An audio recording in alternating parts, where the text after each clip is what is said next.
Hi. Hi. Welcome to Why Are We Like This, a Heartstopper podcast. I'm Ashley, she, her. And I am Adam, he, him, and today we are back to talk about Heartstopper, Season 3, Episode 2, Home. Oh my god, Ash. Getting heavier already. The emotional weight is piling on us. Oh. I will not be calling Hayley Atwell Aunt Diane. I'll be calling her Hayley Atwell. So just FYI, because that icon needs to be recognized in her name alone. What an icon. I love her. I can't wait to talk about her scenes. That last scene, obviously, but the other scenes that she's in as well. And obviously the LOL replacement for Olivia Colman, who was dearly missed. But yeah, I just, this episode, I eat it up. Yeah, it's a good one. It hurts me a lot.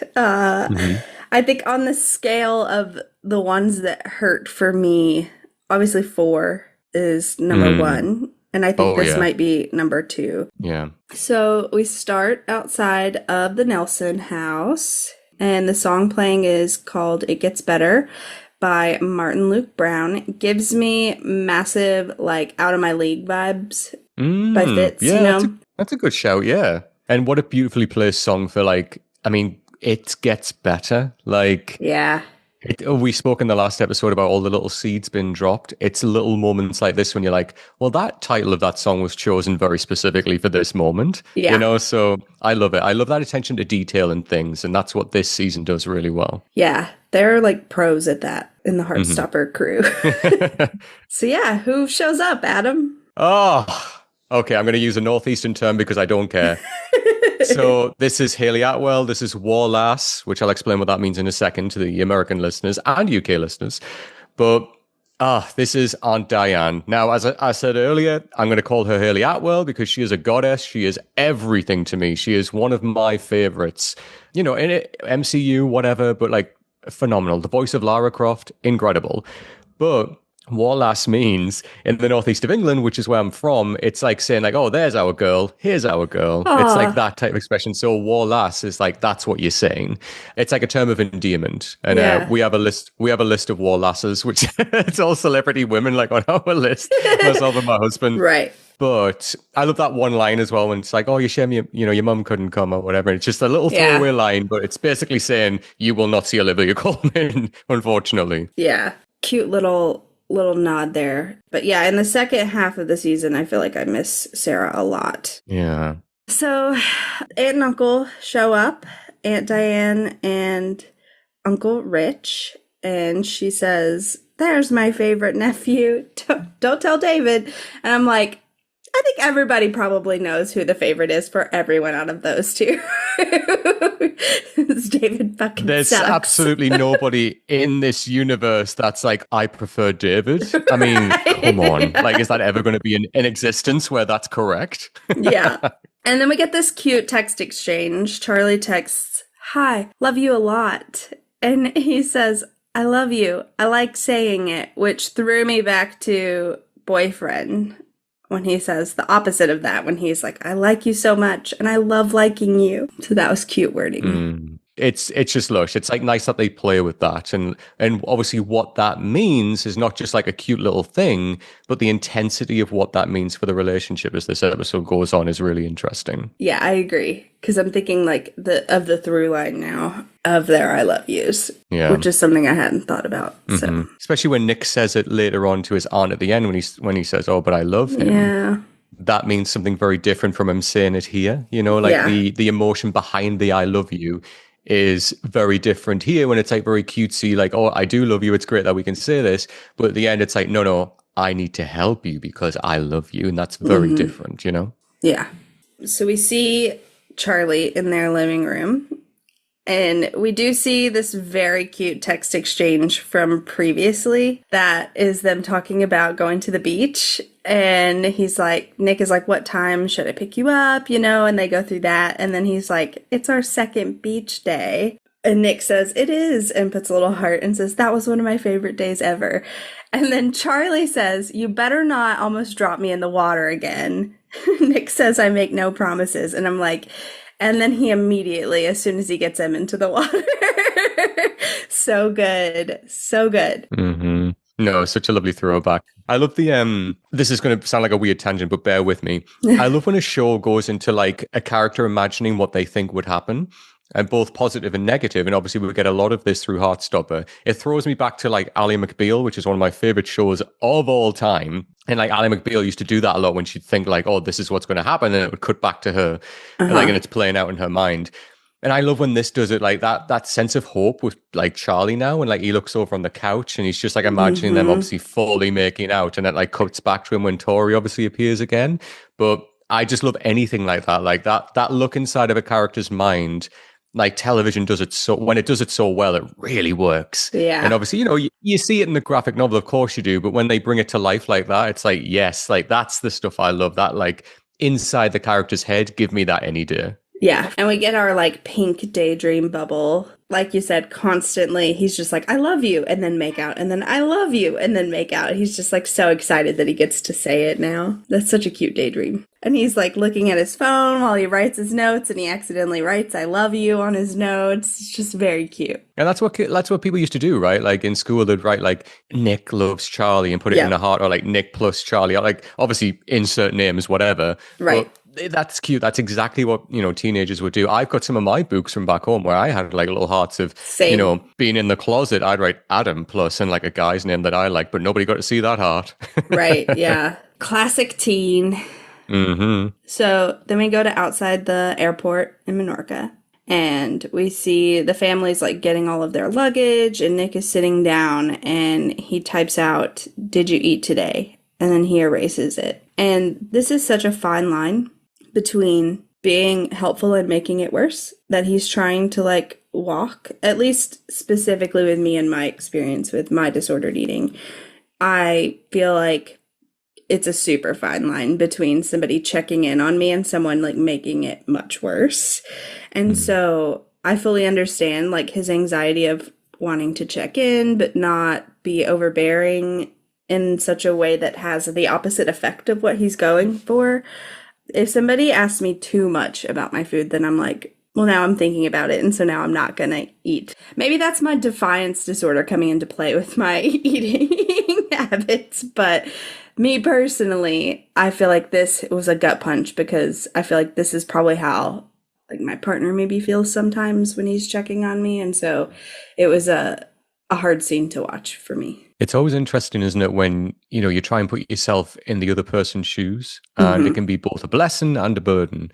And I think this plays it out beautifully here with, you know, and your experience there, Ash, I think is very reflective of exactly what's happening here. And thank you for sharing that. That's really kind of important, is to contextualize what Nick feels in this moment. And I think you're absolutely bang on when you say it's anxiety through and through. That's what we're seeing here. So obviously, what's interesting with this episode in particular is Nick is trying to consider Charlie's feelings, his own feelings, trying to understand what this is. You know, there's a lot kind of, you know, there's a whirlwind happening in his head in this scene alone, let alone other scenes that we get later on. And he's trying to be respectful of the whole thing, but at the same time, golden retriever vibes as well there. Yeah. He's trying to look after his man, you know, but he's trying to figure out the best way to do that. And what's beautiful about this little moment here is that Nick's kind of scatterbrained with all of this, but the end really kind of brings it into narrow focus of like Haley Atwell really says to him, look, this is the way forward, because right now I know you care, but really we've got to really refine this into how you can help. Yeah. So I love that, you know, right now you said it beautifully there. It's anxiety. And when you're in that, you know, emotional state of anxiety, man, your brain is everywhere. Like I know from experience, I'm assuming that you know as well. And this is what he hangs on his shoulders right until the end, when he doesn't fully take it off his shoulders, but he kind of readjusts it in a way where he can work forward with it. Yeah, it's almost like Haley Atwell like takes a bit of it. You know, like she lessens the weight some by showing him how to move forward. Absolutely. I think also just Charlie admitting it takes some of the weight off too with their phone call, because up until like at this point, Charlie's still denying it as far as Nick knows. That's a whole separate level of anxiety of being like, I'm certain that he's dealing with this, but he's not seeing it. Yeah. And that's like another level of how do I even help someone who doesn't believe that they have this problem. Yeah, that's a really good point, actually. That sense of denial is like, it's a wall right now for Nick, and trying to work out how to get through that or get over that or walk around it. All of these things are in his mind right now while trying to be respectful to obviously the person that he loves, you know? So Yeah. it's a hard one. And we always have these in our moments. You know, shared beautifully something there, which absolutely is reminiscent of this.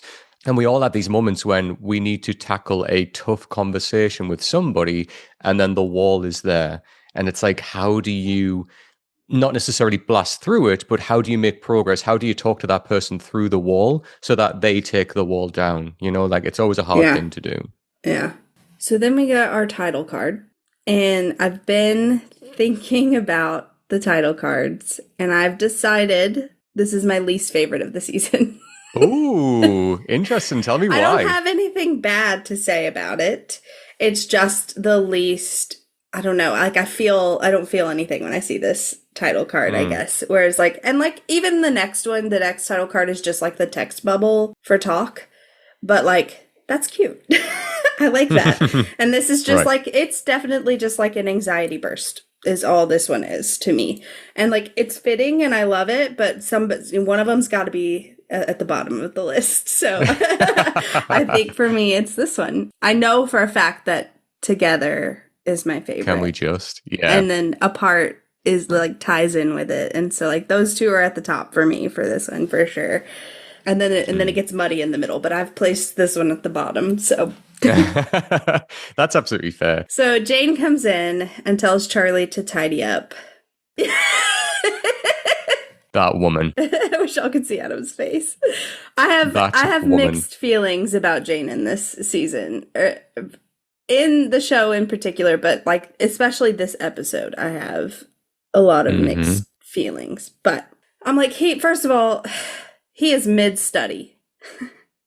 And she has been on him about his schoolwork. And so, like, I understand that the room is messy and there are notes everywhere, but it looks like it's all notes and schoolwork related. It's not like he's got clothes strewn around here and, like, you know, whatever. It's all schoolwork. And so, like, maybe just leave him alone for a couple of hours and then ask him to tidy up when he's done studying.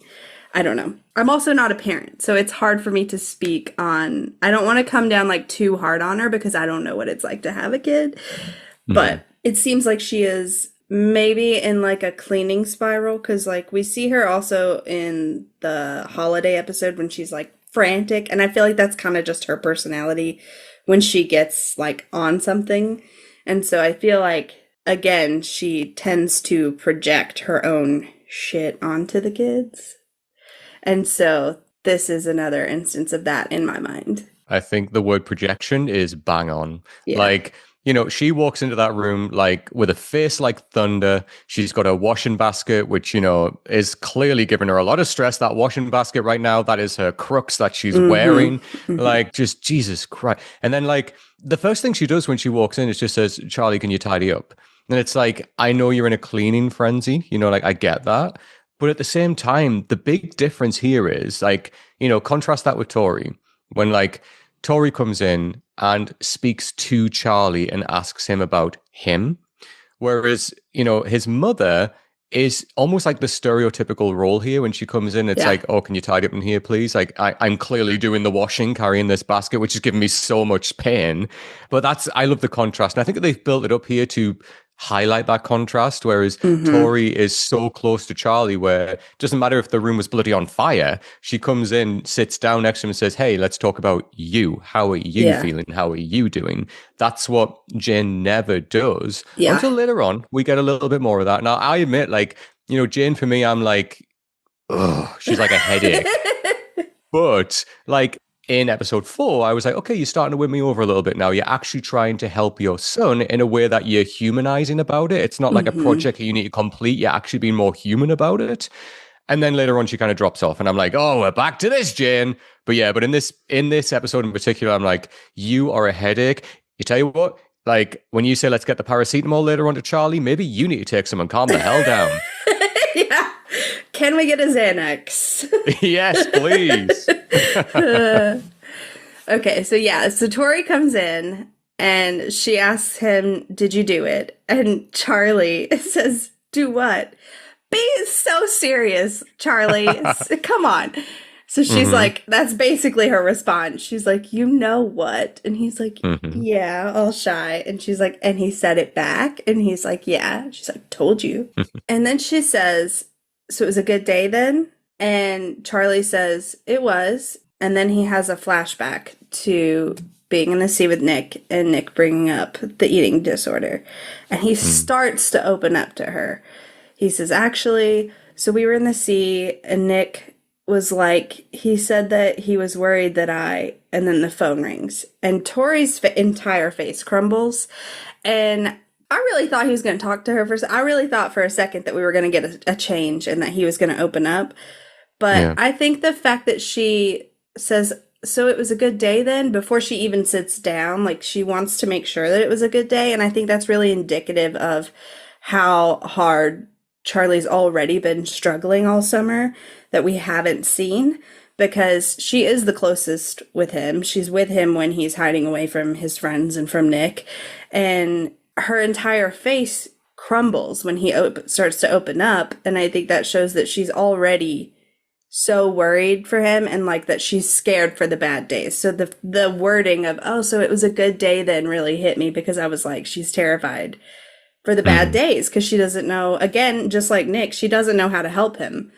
She doesn't really know what's wrong. She hasn't put a finger on it yet, but she knows that something's up and that she's worried about him. But she's broaching it in the best way. You know, like Tori bats the hardest for Charlie. I think, you know, I mean, of course, Nick does as well, but I think Tori's right up there with him.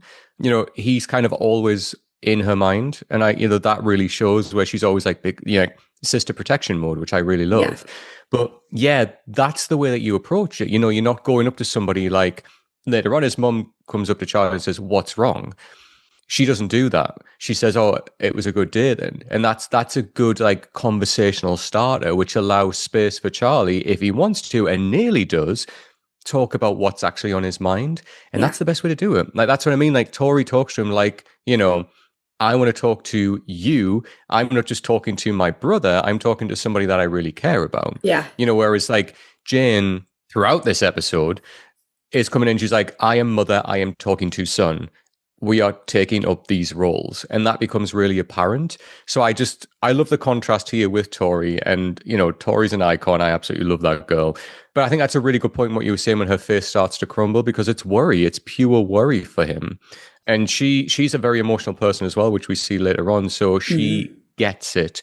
When something's wrong with somebody, she can identify that something is up. But she also gives space for people to talk about that on their own terms, mainly Charlie. Yeah, he is her best friend. And so it's very much like I'm going to take care of my best friend, who is my brother. Yeah. But of course, we can't see them get into it too much because Nick calls, interrupting. I love his line of, yeah, we just got here. I think I'm a little bit sunburnt already. I'm like, yes. Listen, redhead people's pain. We absolutely get it. And so, yeah, they're like trying to talk. He's cutting in and out. And then Jane comes back in and she's like, Charlie, I don't see any tidying. And he says, hang on. And then she just loses it. She's like, come on, put the phone down. You could talk to Nick later. And then the call drops, which sets Charlie off. And then she just lays into him. And she says, okay, we need to have a talk about Nick anyway. You shouldn't be staying around his house late. You're too young to be having sex. And I did crack up the first time I watched this because Tori's face is like, oh, like I was not prepared for this conversation. Yeah. So Charlie's like, what? We're not. And she says, Charlie, I'm not stupid. You came home wearing his clothes yesterday. And he tries to explain, that's because and then she says, after the whole coursework situation, I'm just worried. I'm worried you're putting a boy over everything else, over yourself. And he says, so I can't have a boyfriend because of schoolwork. And she says, that's not what I said. And then Tori cuts in and she says, Mom, you're literally making a problem out of nothing. Then they start talking like, Jane starts talking like he's not even there. She's like, I'm only saying this because I'm worried about him. And then Charlie's like, well, he's on holiday for 3 weeks, so I guess you have nothing to worry about. And he storms out and slams the door. And then Jane turns on Tori and says, can you please not undermine me like that in front of him? And she says, you're being too harsh. And she says, I always say the wrong thing. And then she storms out and slams the door just like him. And couple notes I had were, okay, if you're so worried about the coursework, leave him alone while he's trying to study. Yes. And I get also at the same time, Charlie is combative. He's on the defense and is immediately jumping to conclusions, but so is she. And so they like feed off of each other in this moment of like, she comes in combative, so he's on the defense, and then it just spirals from there. And then my other complaint about this is I feel like Jane is talking to Tori like she's an equal, and she's not. She is only a year older than Charlie. Maybe I feel like it might even be less than a full year. And that's putting even more pressure on Tori to be an adult when in reality she's a child still. Like, just because she's stoic doesn't mean she's mature. And I like this entire scene rubbed me wrong like that from the beginning. And then I was rereading the comics to see, like, you know, what changes were made and stuff. And in the comics, this is Julio comes in and says, Jane, you're being too harsh. And she's like, don't undermine me like that in front of him. And so they switched it to Tori for the show. And I'm so curious about the decision to make that change because it feels so wrong to me. And again, I'm not a parent, so I don't know. But to me, it just feels like she's treating Tori like an adult here when she's also a teenager. Yeah, it's a couple of things. I mean, one, to give Jane like a little bit of credit, and I mean, we were talking 1%, like, you know, as a mother seeing their child's, you know, something going on with their coursework or schoolwork taking a bit of a dip, obviously they want to get to like the root of that to see if they can help, to like say, oh, look, if it's this or this or this, maybe you should eliminate that to help your coursework get back on track or whatever. I get that to a degree, but this is the absolute wrong way to do it, clearly. And it's moments like this when, and this is what lacks in their relationship, obviously Charlie feels such a burden where he cannot open up to his mother, let alone his parents. When we have big arguments like this in life, you know, like anyone, like you always have the big blowouts with people, right? Where like you say the wrong thing, you say things you might mean, but you said it the wrong way. You go for the jugular, you're attacked because you want to hurt that person. And obviously it's never helpful. But what happens afterwards is like you both go away, you cool down, you take that time to reflect, and then you come back and you talk to each other again and you apologize and say, look, actually in that moment, this is what I was trying to say. And, you know, we never get that from Jane, where she never just sits down with her son and says, look, Charlie, I'm really sorry. Why don't you tell me what's going on? You know, she's so fixated in this part of her brain where, you know, her as a person, she's like, no, I'm mother, your son. It's like dictator mode, right? Yeah, and it's just, it's obviously, it's only going to make things worse. And it's interesting, yeah, like that switch as well with Tori. That is interesting. I mean, clearly the show is building up Tori, like her character, a lot more. Because when we get those big moments with her later, as I say, like the moment of Christmas, that's such a much more impactful moment because we have scenes like this, you know, which are building her up. But you're absolutely right. Like that is her daughter, similar age to Charlie. You know, why is she having this conversation? Why is she not having this conversation with her husband? Why are they not approaching Charlie together and saying, how can we help, rather than blasting at him, which is what we get here. Right. And specifically to use the term undermine, don't undermine me like that in front of him, puts Tori on an equal pedestal as Jane in her mind, you know? Like, to me, at least, to be able to undermine someone, you have to be, like, equal with them. And so that specific wording to be used with Tori and Jane is what throws me off. Yeah. So we cut back to the villa, Nick's villa, which is huge and very beautiful, by the way. Lush. And she is like unpacking, folding some stuff, and Nick walks up and he's like, Auntie Diane, do we have the Wi-Fi? And she's like, yeah, it's on the kitchen. Are you messaging your friends? And he says, oh, no, I was just trying to talk to...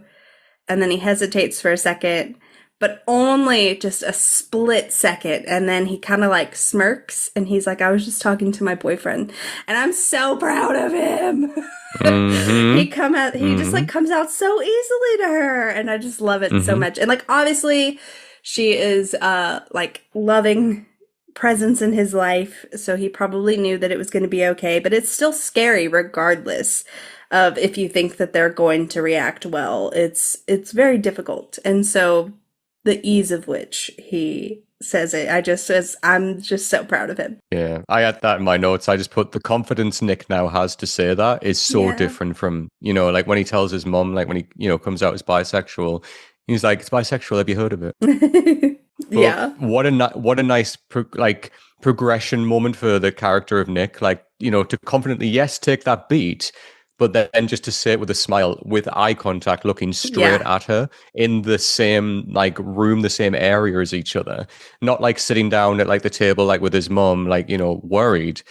That's such a great moment for Nick. It really is. And like, it's what you said, like as queer people, like we do have that moment of when like, yes, our immediate family, we might have come out to and know about us, but extended family, that can be a bit of a grey territory sometimes, how that's going to go down. But clearly, Haley Atwell from the very start is full of love, favorite nephew, like it's all there. Plus, like she's a therapist, like therapists have spoke to all people from all walks of life. Yeah. So it's there from the start. Like Nick knows he's in a safe, secure space, and that is down to her, and it's a great moment. And I highlighted that actually as a really great Nick moment. Yeah, it is. It shows a lot of growth, like all the way around for him. So.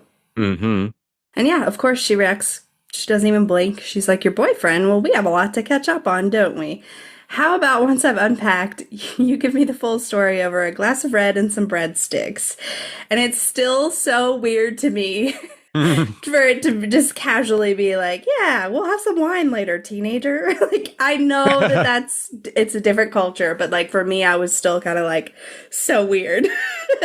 But invite me. Like, I want to be there with red wine and breadsticks with Haley Atwell. Let's go. Yeah. I'll take red wine and breadsticks by myself. That sounds like a great combo. And he's like, yeah, sounds good. And then he does this little giggle, and Kit Connor does this a lot as Nick, these little, little Nick giggles, and I love them. Every time he does it, I'm like, it makes me giggle. I'm like, so cute.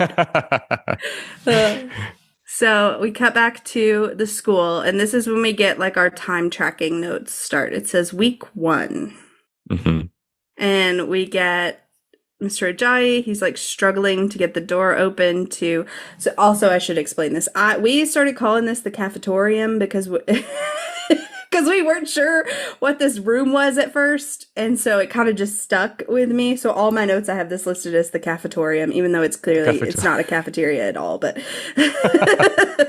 I'm eating that up. I love that. Obviously, we were still ruling out the cafeteria at that time when we declared it being this. But so he's struggling to get the door open, and then Farouk comes in and he struggles with the other door. And then they're just kind of staring at each other. Threw me straight back to season 1 when Nick and Charlie walk into the forum room at the same time, shoulder to shoulder. So cute. And then we get this cute conversation where they're like, hi.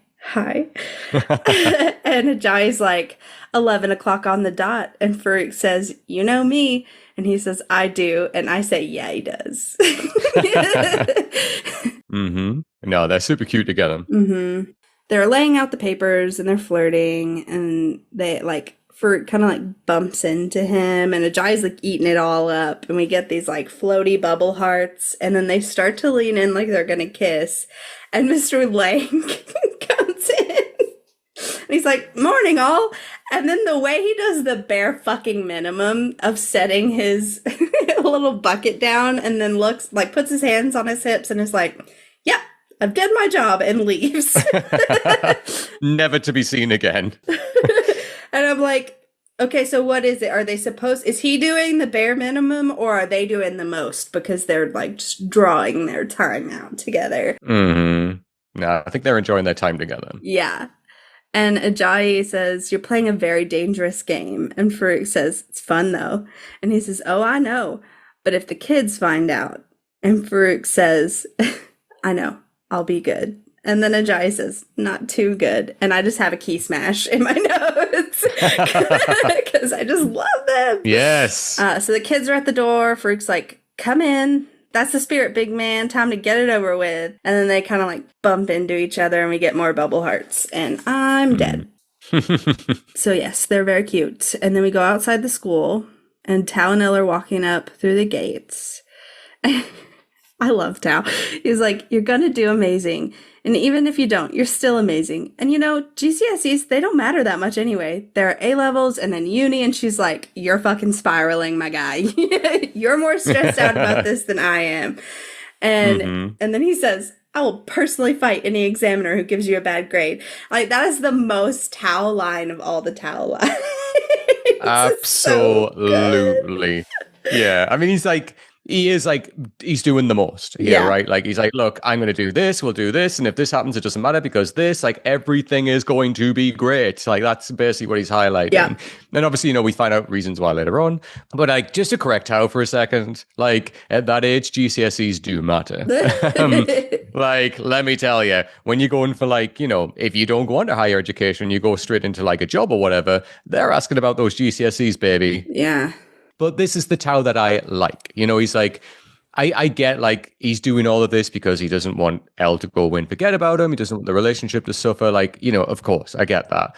But as well, he's just trying to be supportive, you know, and just say like, look, even if you absolutely fail, they don't define you because you as the person are fantastic. And that's a really important thing to worry about. To highlight because we get drilled into us, don't we, as kids? Like, you know, this is the rest of your life. These grades, these will matter. This will define you as a person. I know so many fantastic people who failed all of their GCSEs and have gone and do amazing things. Yeah. And I love that. Again, it's like, you know, he's cutting through all of the bullshit to get to Elle as a great person. And don't get me wrong, like GCSE, like when you pick them up, it is a big moment and it is a big day. And this episode plays it out exactly how it goes down in the UK.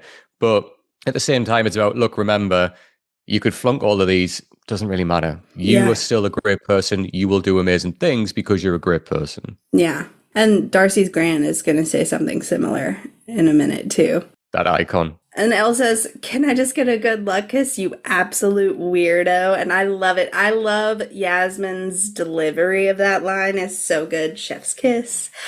Also, can I point out that she's wearing leaf jewelry, like her necklace and her earrings are leaves, which is so cute. And then a little red car pulls up and fucking Annette Badlands inside. Yes. I lost my mind. I mean, what an icon. Like, you know, the star power of this season alone is phenomenal. I mean, even when, you know, they had Olivia Colman, that was incredible. And now, like, we've got Jonathan Bailey, we've got Hayley Atwell, and then this diva, like, what are we going to get in the next season whenever Netflix confirm that? I know. Honestly, let's go. Yes, for those of y'all who don't know this actress, she is amazing and she's been in so much, notably EastEnders. She was in Ted Lasso.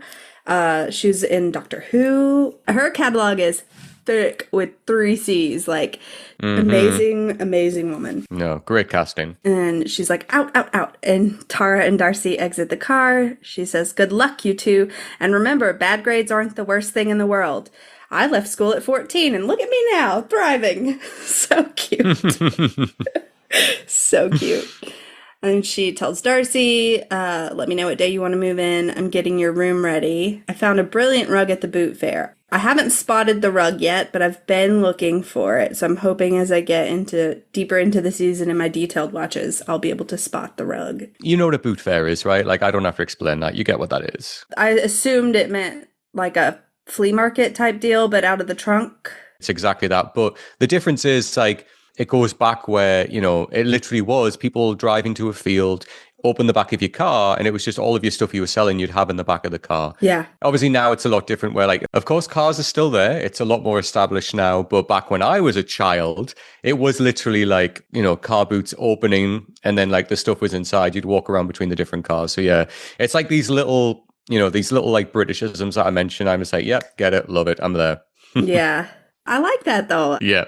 And then she gives him a double crossed fingers and honks. And I was like, where the fuck is this horn? She like honks on the side. Right. So I was like, what kind of car is this? I mean, she clearly built that car herself because like that makes no sense. Like, she's like, the horn is going here. Like, that's where I want the horn. But yeah, it's normally on the wheel, right? Like, Right, yeah. what are we doing? I was like, is that, do the Brits put their horn in a different place? No, right on the wheel. That's where I've always known it as well. So yeah, but this icon can put the horn wherever she likes. Yeah, we'll take it. So she drives away, and Tara's looking pretty worried, and Darcy says, hey, you're going to get top grades. I know you will. And she says, I might not. And so this is another, like, little subtle nod towards the burnout that we're going to see. Oh, yeah, big time. So Tao and Elle walk up to the table. She's, like, so nervous now. She was so cool and collected outside, and now she's inside starting to lose it. Tara and Darcy are picking up theirs, and then we see Imogen and Sahar and Isaac. And we hear Sahar say, can you read to Isaac, of all people, which I just cracked up. I thought that was so funny. Right. This for me like brought back so many memories because as I said earlier, like this is bang on. Like I remember going into the hall like with my friends and being like, oh my God. And then like the boxes on the table, like with all of the results in, exactly the same. Then obviously that have numbers in for surnames, so like A to F and then like G to whatever, and it break it up like that. So this is absolutely bang on. But yeah, you're right. Like I love that point about Elle as well, how like outside she's like, yeah, it's cool, whatever, let's go in. But when you walk in that hole and shit gets real fast, all of that kind of drops and you're like, oh, it's actually hitting me now. Like I'm going to open this packet and it's going to define my grades for the rest of my life. So it is kind of a big deal, even though like the grandmother is correct, even though people are correct in what they're saying, like, this doesn't define who you are, but inside, like, bloody hell, like I'm going to have these now for the rest of my life. Like this is it. Yeah. Yeah. And not everybody tests well. You can be really smart and not test well. I personally test awful. I do love the line, like when you hear from Imogen when she's like, oh my God, I got an A in drama. And they're like, yeah, that tracks. Yeah. That makes sense. No surprise there. I just love that. That was perfect. Yeah. So we see Charlie get Nick's results and Tori picks hers up. And then we see Tao and Elle like arguing over who's going to open hers. And he finally opens it. And he just like shoves the paper in his face and yells, yes, at the top of his lungs. And she like jumps and then giggles. And it made me think about in season 2 when he's like yelling at the paintings and scaring her. That was all unscripted. It was just Will being Will. And so I wonder if this was also unscripted, just another like jump scare for her. It would make sense if it was like just to let him go off like that. Yeah. Plus it's like a cute moment. You know what I mean? Like your boyfriend getting like really excited for you. Yes. That's super cute. It's a great moment, Yeah. And Mr. and Lang, I just want to point out, is behind them at the table that Farouk and Ajayi set up. And I was like, do you think he's like, oh shit, they were so organized and they laid everything out and I just put the bucket down? I bloody hope so. I hope he's feeling that now. And then we see Darcy and they're upset. Okay, so like in season 1, we see that they rarely have their work done on time anyway. But then on top of that, we know everything that they were going through at home during exam season last season. And so I'm sure that they did even worse simply because of the circumstances that they were living through during that time. And it just breaks my heart. I want them to be able to retake them. Yeah, that's symbolic, the scrumpling up of that paper. Like that says everything without saying anything, because Darcy doesn't say anything there, but that says everything. That's the visual storytelling that I love. It's little moments like this where we get exactly how they're feeling, exactly what that means in this moment, just by the scrumpling up of that, and we can contextualize that with what we've seen already in the previous 2 seasons. So yeah, it goes for the jugular and it hits hard. And they're dating Tara, who got all 9s. Which, while they're so proud of her, probably is also like another punch to the gut. Absolutely. Also, I'm obsessed with this like teal eyeliner that she has on. I love it, love it, love it. I love the makeup looks they do for Tara. Absolutely. Her makeup all the time is so spot good. On. Like the eyes in particular are always so nice. So good. So good. Simple, but beautiful. Yep. So then we see Tori and Charlie, and Charlie like sneaks a little look at Tori's, and he's like, "You did so well," and I love that he's being so supportive. He's like just so proud of her in that moment, and Hmm. she rolls her eyes and gives him stone face, and she's like, "Exams mean nothing," and walks away, and he just has a little giggle. Classic. Hmm. So then he takes a pic of Nick's results, and we cut to Nick in the pool with his cousins. Nick is for sure the fun cousin. Like, Oh, the way he's 100%. like throwing them around in the pool and stuff threw me back to like my childhood where we would be at like my aunt's and all my cousins would be there. And like, Nick is the fun cousin for sure. He's the one that you get excited, like, yes, Nick is here today. Hmm. And so Charlie texts the results. He said, "You did amazing." The lowest that he got is a 5 in maths. And then his strongest was, no surprise, French and physical education. I mean, hello. Like, Yeah. He replies, "OMG, thank you for getting them." And then he tells his aunt and uncle, "I passed all my GCSEs." They celebrate. They said that they, were not surprised. We were never in doubt. And then Diane is like, "We really need to meet Charlie. I'm dying to know what he's like." And then Rich says, "You have to bring him around for Christmas. He needs family approval," which reminded me of David in season 2 when he says, "If you do have a girlfriend, I need to know about it because she needs my approval." And I don't know, I don't think that Rich meant it in any type of way, but I still cringed when I heard it because I'm like, it just like rubs me the wrong way. plus David's an asshole, so who cares about his approval? Yeah, Like, absolutely. let's be real. Like, let's be real for a hot minute. If David approves of them, then maybe you should be questioning. Hmm. Yeah, like, who have you brought around if David's best friends with them Yeah. suddenly? But yeah, you're absolutely right. Like, the approval's not needed. Right. Yeah. And then Diane says, "Or you could bring him on holiday next year. If he survives one of our hikes in 35 degrees, then he'll pass the test." And then I automatically, you can see in my reaction video, I'm like mentally, 35. 35 to Fahrenheit is what? And it's 95, which is too fucking hot for a hike, in my opinion. I would not Yep. survive.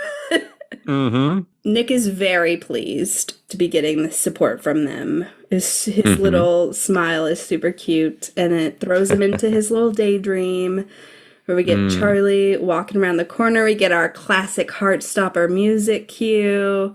I love that there's no dialogue in this one, but it hits so hard. He waves and walks closer, and then the light around them like turns into the like anxiety bubble darkness. And Charlie's smile fades as he looks at the snack table and he begins to fidget with his hands. And then Nick gets very tense and anxious. And then, like, as he comes back to himself, you can see him kind of like shake it off mentally. And then he decides, you know what'll make me feel better? I'm going to send him a thirst trap. Yes. And like, you can talk about the imagery there of like Nick being in the water, feeling weighed down by all of, everything that's going through his head right now. And like seeing this positive moment turn into more of a worrying moment, obviously when Charlie looks over and sees the food on the table and like the anxiety creeps in for him as well. Like it's all there. And it's like, that makes complete sense, Yeah. right? Like, so him being in the water whilst having this, the imagery there is definitely strong. But as well, like, yes, damn, send that thirst trap. Like, Yeah. come on, like, you are gay men. This is what happens. Like, but I love it. Like, send that thirst trap. You obviously look great in the water. The lighting's great. You lit up really well. You found your good light. So Yeah. take the damn picture. I do love that. But also it like plays into, the difference of how Charlie sees himself and obviously the issues he has with, exposing his body compared to obviously Nick, which is very different. The physicality of them both is very different, and the way that they view themselves in terms of their body is very different. But you know what? It's a cute picture. Send it. I love that. But it does play nicely into what happens, obviously, with Charlie when, the lack of reply there. Right. Yeah. And I think it does, like you said, it makes sense he would be highly anxious. We talked about this a little bit already, but he is like the let me fix it for you person, the like person who's always like coming up with solutions for the people that he loves. Like that's really relatable to some of us. And so, like, when you have no idea how to help or where to start, it can be really disorienting. And I feel like that's very much like what he's like floating. He's like floating in that space right now, which ties back into him being in the water. So yeah, just very well done and very relatable. Yeah. And it's right as well, because like, you know, when you've got something that's hanging over you, it's almost sometimes impossible to enjoy something because your mind always takes you back to that one thing that you just can't get over, you know? Yeah. So like that is hanging over Nick right now. So like, although it's a great moment for him and like in a great, you know, imagination of, oh, this would be amazing right now if Charlie walked around the corner and met my family. Because of course that would be amazing. Yeah.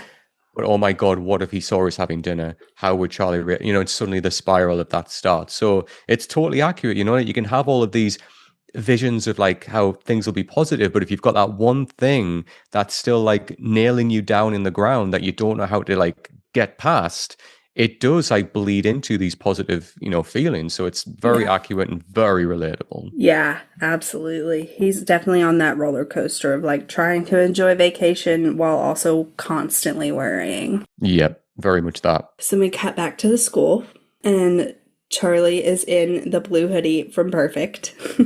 I love it. And we get this little discussion with the group where Isaac is like, guys, I thought we were all going to Nando's to celebrate results. Cheeky Nando's. Yeah. He says, that's like the only reason that I'm here. Sometimes I forget that Isaac, Tao, and Charlie are younger than the others by 1 year. So like they don't have results to pick up. They're just there for support. And Tara's like, oh my God, I totally forgot. Tao's like, me and Elle are going to the park. And Darcy's like, I kind of have to start packing. And then, of course, Sahar's like, we talked about Nando's? When is this happening? And Elle says, another time, Isaac, I promise we'll do a movie night soon. And then at the same time, like Tara and Sahar are like saying, I'm so sorry. I love you. Sorry. And so they start to walk away. And Isaac turns to Charlie and says, guess it's just me and you then. And Charlie kind of, as soon as the word Nando's is out of Isaac's mouth, he starts to close in on himself. So he looks up apologetically and kind of hesitates. And Isaac, he kind of has a jump reaction of being like, yeah, okay, fine. Another time, it's fine. And so they walk away. And I feel like, as you will have heard or are about to hear in the book watch segment that will be inserted into this episode, I talked a little bit about it with Kate. Hi, we are back again with another Isaac's Book Watch with Kate. Hi, Kate. Hi, Ashley. How are you? Good. How are you? Yeah, good. Thank you. I'm excited to be here. Yeah. So I'm Kate from Isaac Reads Books on Instagram. And for episode 2, there's not so much book spotting. There is only one book that I've properly spotted. It is You and Me on Vacation by Emily Henry. Might be known to your American audience as People We Meet on Vacation. It was rebranded for the UK audience for some reason. Doesn't seem that different. Interesting. But Isaac is reading the British version. I really liked this inclusion because Isaac has read Emily Henry before. We spotted him reading Emily Henry in season 2, episode 3. He reads Book Lovers at the meeting about the Paris trip and then later at the rave in the woods.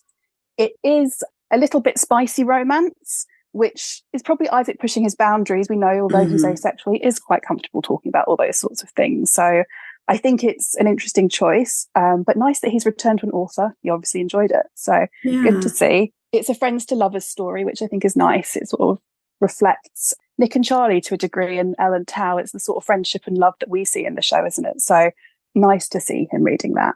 The moment we see him reading it, though, is as they come out of the results day, when he's not that happy with his friends. They are all going off in their pairs and Charlie going off by himself. So I'm not quite sure if they were using that to communicate something further, but just sort of an interesting commentary that they're using something that's friends to lovers where actually he's feeling quite alone from his friendship group. Yeah. And all of his friends have turned into lovers now. Yes, that's true. Yes. And he's dealing with like being the one that isn't paired up. That's, Oh, buddy. It's not a moment that it's hard, isn't it? It's a really hard watch, especially where in that moment you just really feel like Charlie should go hang out with him. This is the moment they could have gone and watched Emma. They could have had some time together. It would have been lovely. I think if Isaac hadn't reacted so strongly to his hesitation, maybe Charlie would have suggested something other than going to Nando's, because I think that was definitely his holdup, was that it was a restaurant, right? It's not that he didn't want to go hang out with Isaac. He just didn't want to go be around food. But then Isaac is already upset. And so he's just like, no, yeah, another time, fine. And like goes to walk away. And I think Charlie just kind of takes it at that point. But yeah, I wish that they had gone and hung out more. Isaac is such a good friend. Yes. This season really, like, it just fucking kills me with him. Yeah, it's such a shame. You can understand that they're all dealing with their own things, but I think that's why it's important to highlight how isolating some people who are asexual can find things. Yeah. But hopefully his friends can all kind of work through what they're going through as their initial relationships start out, and remember to include them at a later date. Yeah. Oh, so a sad one for this one, but yes. Well, it's a very nice book. It's not of a sad book, so at least you've got something to cheer him up when he gets home. Well, all right. That is the lone book for episode 2. So we will be back in the next episode. Thanks, Ashley. I just wish that he had held off just a little bit so that they could have had a little bit of a discussion here, because you can see when they go their separate ways, Isaac turns and looks at him like Isaac is getting worried about Charlie, and he knows something's up, but it's hard to slow down and take that into consideration when you're also feeling hurt and upset about the situation that's happening. Right. Yeah. And like, I do feel bad for Isaac as well, especially if, like, you know, this plan has been made for all of them to hang out and go to Nando's together. You know, it's not just about like going to a restaurant, it's like all of them being together, you know, and that's what Isaac's looking forward to. But then when you get like all of that pushback where suddenly it's like, oh, so now nobody can go. Like, I get where the hurt is coming from there with Isaac, because like, especially if you've been looking forward to this and it's like, oh, now suddenly when we're supposed to be doing this thing, now suddenly it's not happening. Like, so I get that to a degree, but also right in what you were saying, Ash, like, Isaac knows Charlie in a way, in many ways. Like, he sees Charlie and has a friendship with Charlie like the others don't. Like, he has a particular friendship with Charlie, and like he can tell when something's up. You know, like in the first episode when they're talking on the beach together, he kind of reads Charlie and gets it right. You know, like he can understand. But all it would take, as you said, in that one moment, and I know he's hurt, I get that, I know he's, you know, deflated, but it would just take that one moment, just be like, oh, well, that's pissed me off a little bit, but hey, how are you? Like, you know, is everything okay? Like, do you want to go and sit and just chat? We can just sit on the bench here. Like, that's all it would have taken, you know? But again, it plays out the moment where like Isaac's hurt. Charlie's really checked out at that point because we're talking about going to a restaurant, which no. Yeah. But I guess it makes it meaningful when they do come back around later on. Yes. And they actually get to the point of where they understand one another. Yeah, for sure. I also want to point out Isaac's wearing a Daisy hat, which I just love because we see him in several Daisy like jumpers throughout the first 2 seasons. And so it's like Isaac loves his daisies. That's cool. Also, right here at the end of this scene, Shell by Ethan Tatch starts playing, and it plays through the next 2 scenes. As I was making my notes and like going through it, I was like, is this the longest song that we get in the series? Because it plays for so long. And I want to scream about these lyrics so bad. They're spot on for this situation. They're so on the nose that it hurts. Wow. It is a lot. If you haven't listened to the lyrics of this song, go back and listen to it. Because it's like, the chorus is like, I'm a shell of myself. Like, and I feel like both Nick and Charlie at this time are like shells of themselves because they're so going through so much. And so it's just like, oh, it's such a good one. I can't wait to wax poetic about it in the music episode. That's a great shout, actually. Yeah, like shell is a brilliant word right now. Just like being a shell of yourself, but also having that physical shell around you, not letting anyone in, is also like very apparent here, especially with Charlie, like in the biggest way. So yeah, we go back to Charlie's room. He's scrolling his Instagram stories. We see Darcy is packing. And then Jonathan Bailey enters the chat. There he is. Yeah, he's on an elevator, waving at his reflection. And the text says he's on the road with 10 things I hate about Play-Doh, with a link to buy tickets. So that's like a little nod to some stuff we're going to be getting. Yes. Tao and Elle are at the park. And then Tori comes in. And she says, dinner's ready. He says, I'm not hungry. I'll eat later. She says, you abandoning me again? And he says, I don't want to see mom. And like Tori can tell that it's not just that. You could see it in her face, but she also like, what do you do? Like when someone's shut down like that. So you see her kind of like sigh and shut the door, but she's getting more and more worried for sure. Yeah, it's starting to build up now. Yeah. And then he clicks on Nick's photo and he smiles and he starts to take pics to send back. And then he picks one and stares at it for a while and then erases it. He can't see himself like that right now. And, you know, again, it reflects back to like, can I keep my t-shirt on? And is played out with a lot of respect and a lot of truth and a lot of honesty. And it's very relatable for everybody on different levels, whether you are to the extremity of where you can really relate with the situation, whether it is an eating disorder, whether it is body issues, whether it's the same thing, to even just that little moment of when you might take 10 photographs of yourself because you know that one of them will be good and the rest will be in your mind terrible. You know, so it's really relatable. But the main gut punch is that he chooses not to send one back. Yeah. And that says everything for this scene.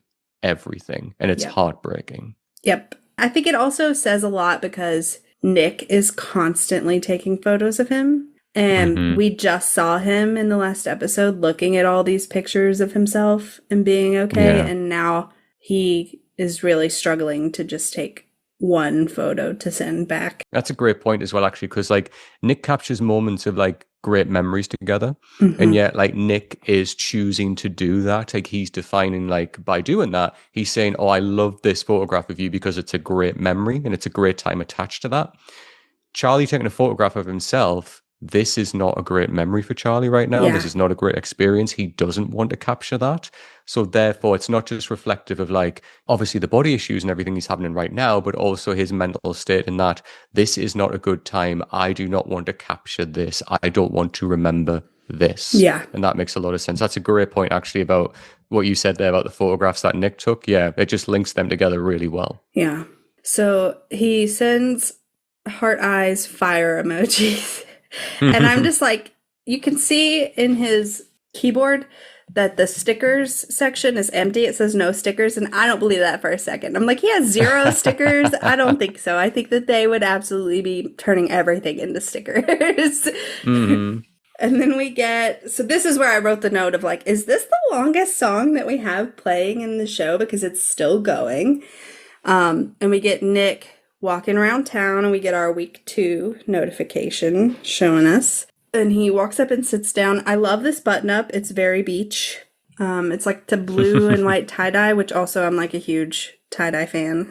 So this was a look that was specifically for me. And then Nick opens Instagram and it's Tao and Elle with a goat. And then he sees Imogen says, she's in a pool. It says catch planes, not feelings, which feels so on brand for Imogen, especially knowing for a fact that she's in the process of catching feelings at the moment. She's like trying to deny it. Accurate. Yes. And then we see Tara's story of Darcy, her and Darcy being all packed up. It's moving day. And then he opens his text thread with Charlie. Did we mention that they are using text messages this season instead of Instagram?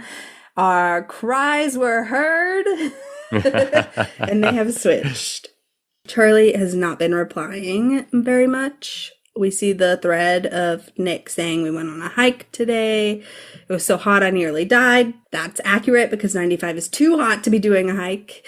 Then he puts in parentheses, I survived, but my leg muscles hurt. I'm never going on a hike again. And so he sends all that, and Charlie just says, wish I could hug you, with some exclamation marks. And then Nick says, how are you doing today? There's another very long pause, and he finally responds and says, all good, smiley face. And then Nick, again from today, I'm guessing, this is the next day, he says, hey, how's your day today? At 11:23. And Charlie read it at 12:07, and it is now like 3:39. So he has not responded in a long time. And Nick is clearly extremely anxious about this, which is relatable. Like, he doesn't know what's going on. He doesn't know if he's eating. He doesn't know if he's like feeling okay. He's not responding to his texts. He can't get good service to call him. Like, I would be spiraling if it were me. And like Nick's having a great time, right? Like he's with his aunt, he's having fun with his cousins and everything like that. They're in like Menorca, like hello. But yeah, but it's a reflection obviously of both of their states right now. You know, and obviously Nick is feeling it with every reply. You know, it's like a dagger. Every time he sees it, he's like, oh my God, like my man's back home. And he's saying all good, but we both know what that means. Yeah. And the song finally ends here with this scene. So it goes through such a long period. I need to pay attention to if the full song plays. Like, I need to listen to the song and then rewatch. But I think maybe the full song probably plays for as long as it goes. Yeah. And then we cut back to the villa. And this is when we get Frankie Cosmos Abigail playing. And Charlie finally responds and says, all good, how are you? With a heart. And then Diane walks out as he's looking at it. She says, you look like a lovesick puppy, dear nephew. And he says, do I? And the way he says do I is very much like in season 1 when Sarah says, you're so much more yourself when you're with Charlie. And he says, am I? Yeah. So it's like very cute callback there. And Diane kind of like chuckles and she says, I'm diagnosing you with a severe case of smitten and growing symptoms of head over heels. And he kind of laughs and says, well, I don't think that's a real thing. So, and then she says, well, I'm a qualified psychiatrist. So actually I make the rules. And that also threw me back to Imogen saying, I'm a qualified hairstylist, which I thought was cute. Yes. And he takes that opening like so quick. He's like, so, do you ever treat people with eating disorders? And she says, sometimes it's not my specialty, but it tends to go hand in hand with other things, which is also a nod. And she says, why? And he says, I don't know. I'm just curious. And you could see him like kind of hesitate and like he kind of holds his breath almost in the delivery of the, I don't know, you know, like he kind of is, he thinks about it, but he doesn't quite open up yet. And she looks a little concerned, but she doesn't seem to push. And I think that that's like valid because it is early in the trip. Maybe she's just trying to wait for him to like feel comfortable to like actually talk about it on his own without her having to push. Yeah. No, I think this scene for me is really accurate. I love the way Haley Atwell says, why? Like that one, the way she asks that question, it's so loaded. Like it's almost like, why is there something up without saying that? Yeah. But I think you bang on like, her saying, oh, like, I diagnose you as this, well, I'm a therapist. That's her saying straight away, I'm here for you if you want to talk, without saying that directly. Yeah. It's kind of just putting that seed in his mind, you know, like, hey, I'm here if you want to talk. Plus, she's been really open, really lovely, very, like, welcoming of him straight away. She's creating that environment to make that, you know, available to him. But I think she did the absolutely right thing by only asking the one question, because she didn't ask a personal question like saying, why are you suffering with this? Why do you know someone that's suffering with this? She just said, why, which opens the door if he wants to walk through it. If he doesn't, that's perfectly fine. And I think a great thing here is being reflective of therapy. Obviously, I'm not a therapist, but from my own experience of having therapy is therapists are there, you know, creating that space for you to talk to them. You've got to take them up to the door and then you walk through that door together, you know, like, so her just asking that why is just getting that initial thought of, okay, this is something you might want to talk about. I'll give him that space too, but I won't ask anything further yet because now is not the time. Right. I am being introduced to this thing right now. He has to come to me and tell me about this. Yeah. And, you know, and we look at that comparatively to like Charlie's mother, who we don't get any of that. Like that is not there. This is more like I am dictating to you because I am a mother. And I know she's not a therapist, but the difference there in approaches is incredible. Yeah. But this is part of the reason why I love the character of Diane, and Haley Atwell plays it so well, is just that one little scene.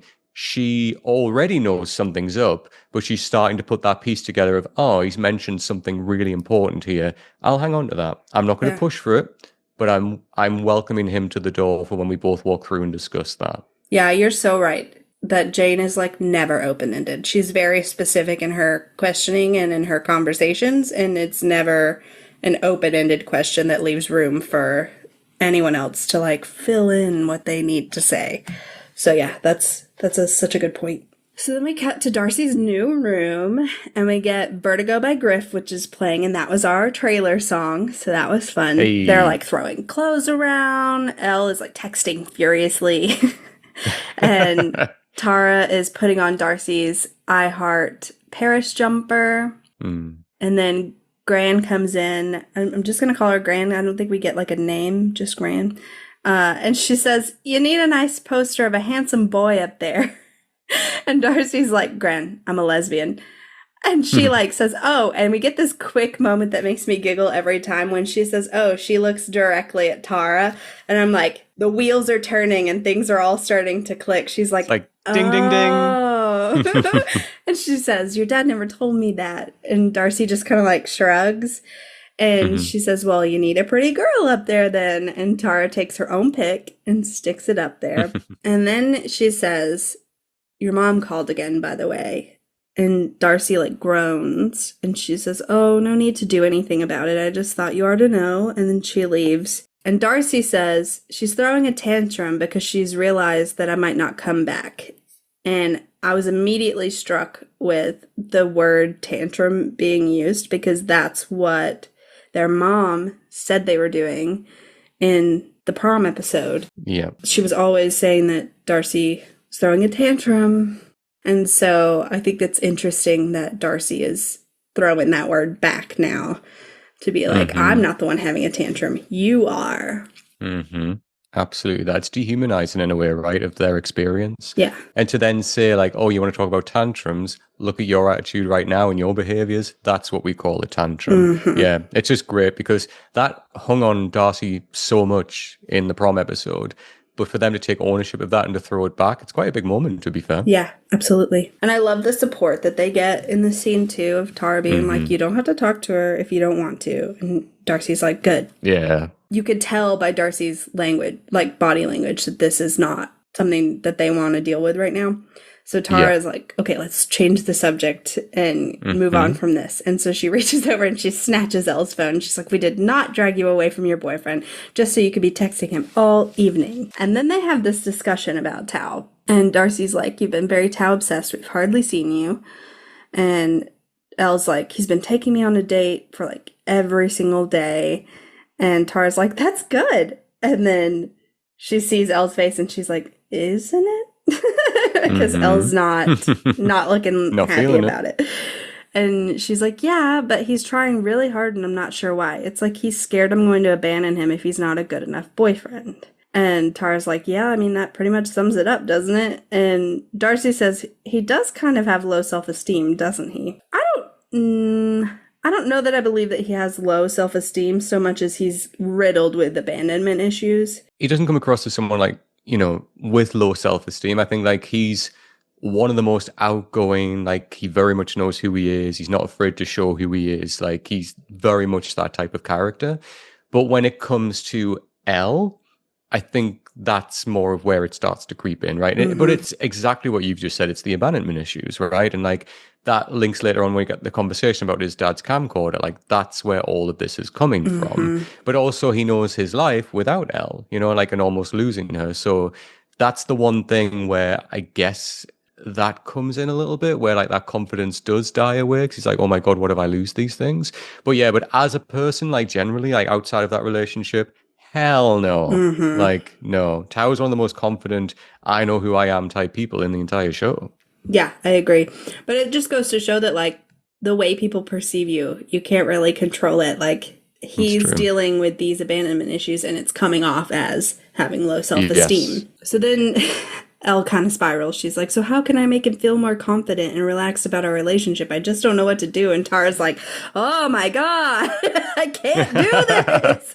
She's like, "Are we really going to spend the one evening we have with you talking about your boyfriend?" And Elle's like, "No, I'm sorry. And then we get this other little subtle scene where Darcy's like, "Do either of you want this skirt? It's been ages since I've worn a skirt outside of school." And of course, Elle is like, "Me, I'll take it."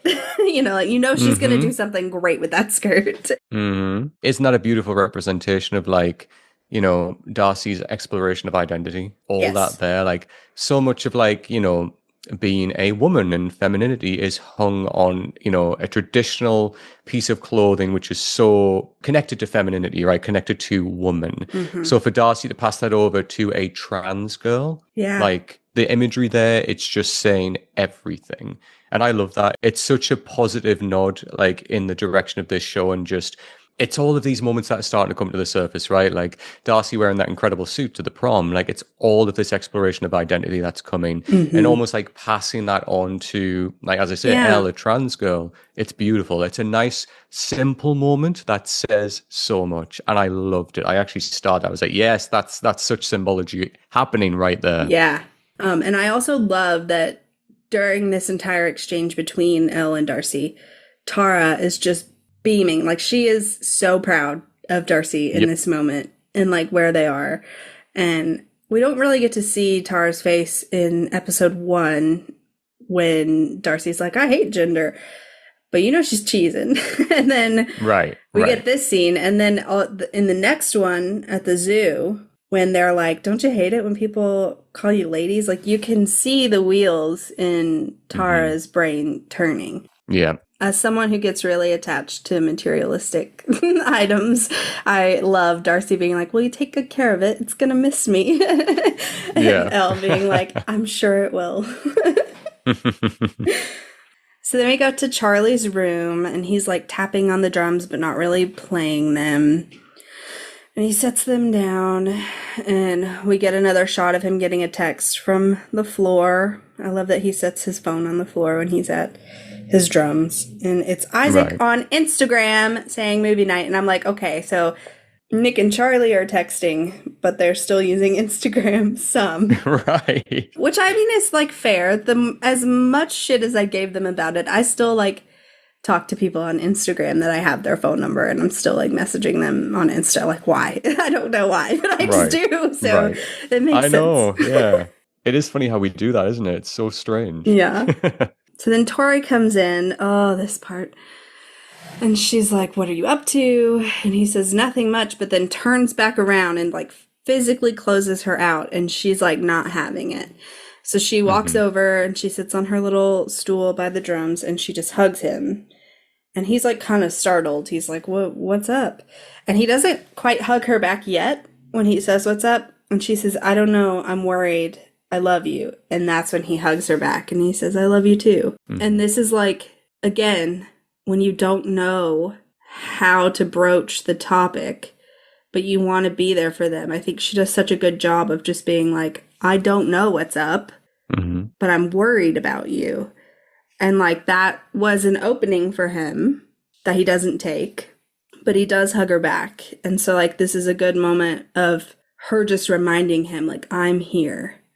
I don't know what's going on, but I'm here and I love you, and I need you in my life. So yeah, it's a kicker, this, like, that little moment, definitely. And especially we've had so many I love yous which have been positive throughout this episode, and obviously the end of the last episode as well. But this I love you hits differently. It's like, I love you, I'm concerned about you. Yeah. It's not like, I love you, let's celebrate this. It's, I love you, please talk to me. And those are two very different I love yous, Yes. So it's just interesting exploring the power of those three words and what they can say in different contexts. And I think this scene highlights that. Yeah, absolutely. And anytime we get these two at the drums, I'm like, we're going to hurt. Yeah, it's going to get real fast. Yeah. So then we go to another very painful scene of Tao and Elle, and they're making out in his bed, and she asks him if he's ticklish, and they start to tickle, and then they start making out again, and she kind of rolls back, and then she says, ow, ow, and pulls out a camcorder. And she's like, what is that? And he's like, oh, well, my mom found this when she was cleaning out the loft. It was my dad's, and we've been trying to like give some stuff away, but he was always using this when I was a little kid, so I thought I'd keep it. And then he says, sorry to be a downer. And that line is so real. I feel like when my mom died, I felt like I was a downer all the time. Like, I'm just now really starting to come out of it. For so long after she passed away, it's like I saw her everywhere I went, like little things would remind me of her. And so then it would be like, we would be, I'd be out with my friends, and then everybody's laughing, and then all of a sudden I was like upset for seemingly no reason to them, and so then I was saying all the time, sorry to be I'm so sorry to be such a downer. Like, I'm sorry I'm a downer. And so that was, first of all, the first bit that got me right. And then Elle says, like, no, it's okay. Like, we don't talk about your dad a lot. I wish I'd met him. And he says, well, he would have loved you. He was so creative. He loved photography. He was really good at it as well. He'd always be taking photos of me. I'd hate it. I'd never sit still and pose for them. I wish I'd sat still and I wish I'd posed. And this fucking scene hit me like a freight train because, first of all, the season aired on the 6-month anniversary of my mom's death. And so I was already emotional about it. And then I wasn't expecting this scene either. And so, like, it hit me so hard. The I wish I would have sat still and I wish I would have posed is so real. It wasn't sudden with my mom. I mean, it's always sudden, but it was a long journey and I was there and, I put like my entire soul into like being there and taking care of her. But I look back now and I do have regrets. I have a lot of wishes. And, for Tao, it's been years. And so I feel like these are things that I am going to hold on to for years and years. And so it's just another really well-written, really relatable scene that is really hard for me to watch. Yeah, and that makes complete sense. It's going to be tough, I guess, for anyone that's lost a parent, a loved one. It becomes relatable for many different reasons. Everyone's experience, whatever it is, just that one line from Tao when he says, like, I wish I sat still, I wish I paused. That is such a powerful line, because he's basically saying there, like, I wish I could have created that memory. If I could go back and change something, I would, and that is something that, with loss, we massively experience that. I wish I said this. I wish I did this. Yeah. But it's also reflective of the way memory is, appreciated in this show, right? Like, as you said earlier, like the way that Nick is looking at the photographs of the way Charlie's looking at the photographs that Nick's captured, those are memories. Like, we're talking about capturing memories and remembering people. And obviously Charlie battles with that where he doesn't want to remember this part of his life. And Tao's somebody who's massively interested in movies, right? Like, he's always talking about movies and like, always going off on a tangent of why this movie's the best thing he's ever seen. Yet he says it about every single movie. Yeah. But to have a camcorder, which records movies, you're recording memories, not movies, so that's very different. And him just being reflective of that, where he like geeks out massively about a movie and like, oh, what this scene means and what this does and how it's filmed. But that one moment of just saying that line, he's talking about how memories are captured and recorded and how we look back upon them and what they mean to us. And that's why it was so powerful. For me, it's like probably my favorite Tao moment because, don't get me wrong, he's like a very forward, he's a very jokey character and he's, very lovable in his own way. But this is real for me. Like, I feel like I'm seeing the real Tao. Yeah. And it's these moments that, I told you earlier, like in season 1, I found Tao incredibly annoying. But like when I see these moments, I'm like, oh man, like you got more to you, Tao. Like, I'm seeing you now. I am seeing you. Yeah. And it's such a great testament to the feelings that people have through loss and how we appreciate memories that have been captured. Yeah. It's also indicative of this anxiety he has, right? Like, he's built this entire summer of love, summer of romance for him and Elle because he wants them to have all of these memories together. And like, he's trying to make sure that they do have these memories built in. And if something does happen, they have these memories of each other. Great point. Great point. Yep. So accurate. So then Isaac shows up. Oh my God, third wheeling galore. Jesus Christ. They are insufferable. Oh, I felt for Isaac here. I'm like, man, get out. Get out I would now. too. And I was like the perpetually single friend in school and stuff. Like, I didn't date until I got to college. I like just wasn't something I did. But my friends did. And I was like in rooms with them making out all the time and stuff. And it's just like, it's so uncomfortable. Like, nobody wants to be in that position ever. So yeah, Tao and Elle are like flirting and tickling and gigging and kicking. Jesus Christ, I just can't. And he finally is like, he tries to like gently nudge them, being like, when's Charlie gonna get here? Like trying to bring up like, hey, I am also on this bed. And Tao's like, I don't know. He didn't really reply to the group chat. And then they go back to like tickling. And he finally explodes and is like, are you guys actually going to watch this movie or not? And then Tao, I just want to punch him right here when he's like, oh, sorry. Shh, shh, shh, shh, shh, shh. And just like keeps going. I'm like, fucking chill out. Chill out. It's like, I know they're teenagers and this is how teenagers act, but Jesus Christ.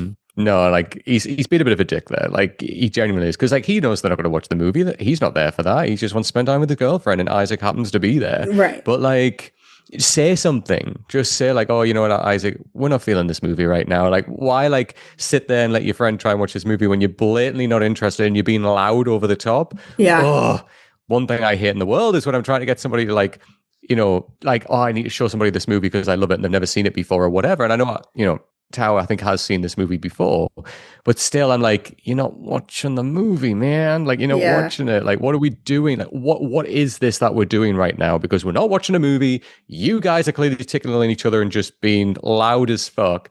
Like, let's just do something else. I love that Isaac literally just says, I'm just going to go, and just cuts out. It's the best thing to do in that situation. And when they're like, no, stay. Like, it's like, he's like, screw that, guys. Gotta go. Yeah. Can't do this. Bye. Which, like, and again, Tao, we know for a fact that Tao is like, put the phones down, everybody shut up and pay attention to this movie. So this is showing us like he is so caught up in Elle that he's not even paying attention to his own rules, and let alone anything else that's going on around him, because we hear Isaac bring up Charlie yet again and is like, don't you think it's weird that he's not responding to the group chat? And Tao's like, well, he's probably with Nick. And Isaac is like, but Nick's on holiday. And Charlie's been silent since Nick left. And then Elle's like, well, I'm sure he's fine. And then Tao's like, yeah, he hates my movie choices, so he probably just didn't want to hang out. And then that turns into more flirting. I do like that we get his like Scottish rude, and then we get Elle doing it back, which is fun. But yeah, at the same time, I'm like, you guys, I would also leave. And I'm so proud of him for having the agency to like get up and leave, because I definitely sat through a lot more than I should have as a kid. Ugh. No, good for him. Yeah, good for him. He leaves. And then we see that he is on his way over to Charlie's, because Charlie's lying in bed staring at the ceiling. And Tori knocks and says one of his friends is here. And I don't believe that she doesn't know his friends' names. I know, the one who's always reading. Like, funny line, but come on. Yeah. But I think that's also just like very Tori to be like, I'm not going to use his name. These are not my people, you know? And so Isaac comes in and he's like, you're missing movie night. And he says, you're not missing much, just Tao and Elle being all over each other. Accurate. And Charlie like doesn't really respond. And so Isaac just jumps in. He's like, what's going on? And Charlie tries to play it off. He's like, what do you mean? And he's like, you don't hang out with us anymore. Like, you've stopped replying to our texts. Our friendship group is all over the place at the minute. We've barely done anything all summer. And I'm just feeling a bit left out, to be honest. And Charlie kind of spirals at being called out. He's like, I know, I'm sorry. I'm sorry, I'm just sorry. And Isaac is like, it's not the end of the world. I just want to make sure you're okay. And then Charlie gives us this little excuse of, I'm just missing Nick, and my mom's been really annoying. And then he kind of like hesitates, and then he's like, and that's it. I just don't feel like doing anything. And Isaac is like, you promise that that's it? And he says, yeah. And you can tell by Isaac's face that he like doesn't really believe him. But again, I'll say again, what do you do at that point when they're not opening up about it? So he kind of like leans on humor, which is again relatable. He's like, you could at least reply to mine though. And he's like, I will. And he says, do you want me to go? And he like stands up, and Charlie's like, no, stay, let's watch the Emma adaptation. I love Toby's line delivery of, ooh, you know, that's my favorite. And he like kicks his shoes off and gets in bed.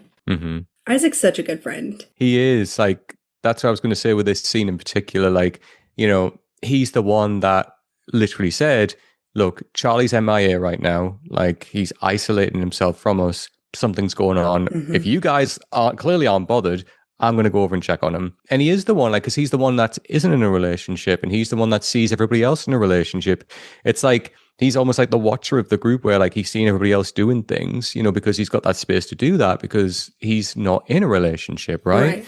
So, you know, the focus of like how everyone's doing is much more elevated on his lists of priorities. Yeah. But I love that he goes over, and I love like, again, just the throwback to like when they sit together on the bed, they open the laptop and like Charlie rests his head on him and he puts his head on top. And like it's throwback to they did that in the last episode as well.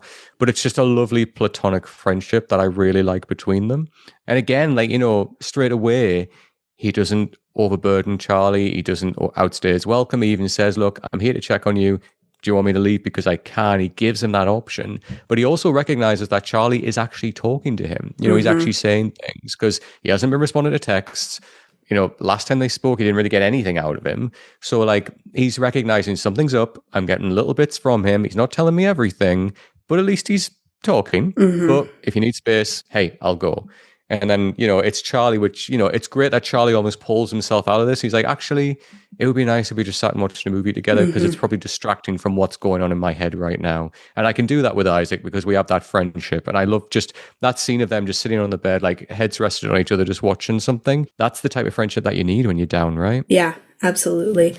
And it's like, it's a powerful shot of them too, because each of them separately really need each other in this moment. Yeah. And so like while they're both giving each other something, they're also getting what they need from each other in this moment too. Absolutely that. And in the comics, it's Tao like checks on Charlie when they're at the movies. And I like this change of it being Isaac because it just makes more sense for this version of the story, because Tao would be caught up in Elle and missing everything around him because he's a teenager in love. And that's exactly what happens. So agreed. And then we go to Tori's room and we get week 3. So we're in the final week of Nick's holiday. And we get to see Tori's room, and we get a little look at her blog, and she gets asked, what are you waiting for? And she says, the end. And I'm like, yes, emo girl, like emo girl Tumblr vibes. So good. I was going to say, yes. Can we talk about her Tumblr moment? Like, yes, bring that back, please. Like, so good. You know, best friend, like my brother, like so cute, but as well, like just her having that page. Yeah. And I remember I rewound that. I was like, wait, is that Tumblr? And like I took it back just to double check. Yeah. But yeah, no, that it rings very true with her. Like the Tumblr girlies vibes, like that was a vibe. Yes. And yeah, I love that. Tori's got an aesthetic and I love it. Like her background is similar to her wallpaper that we see.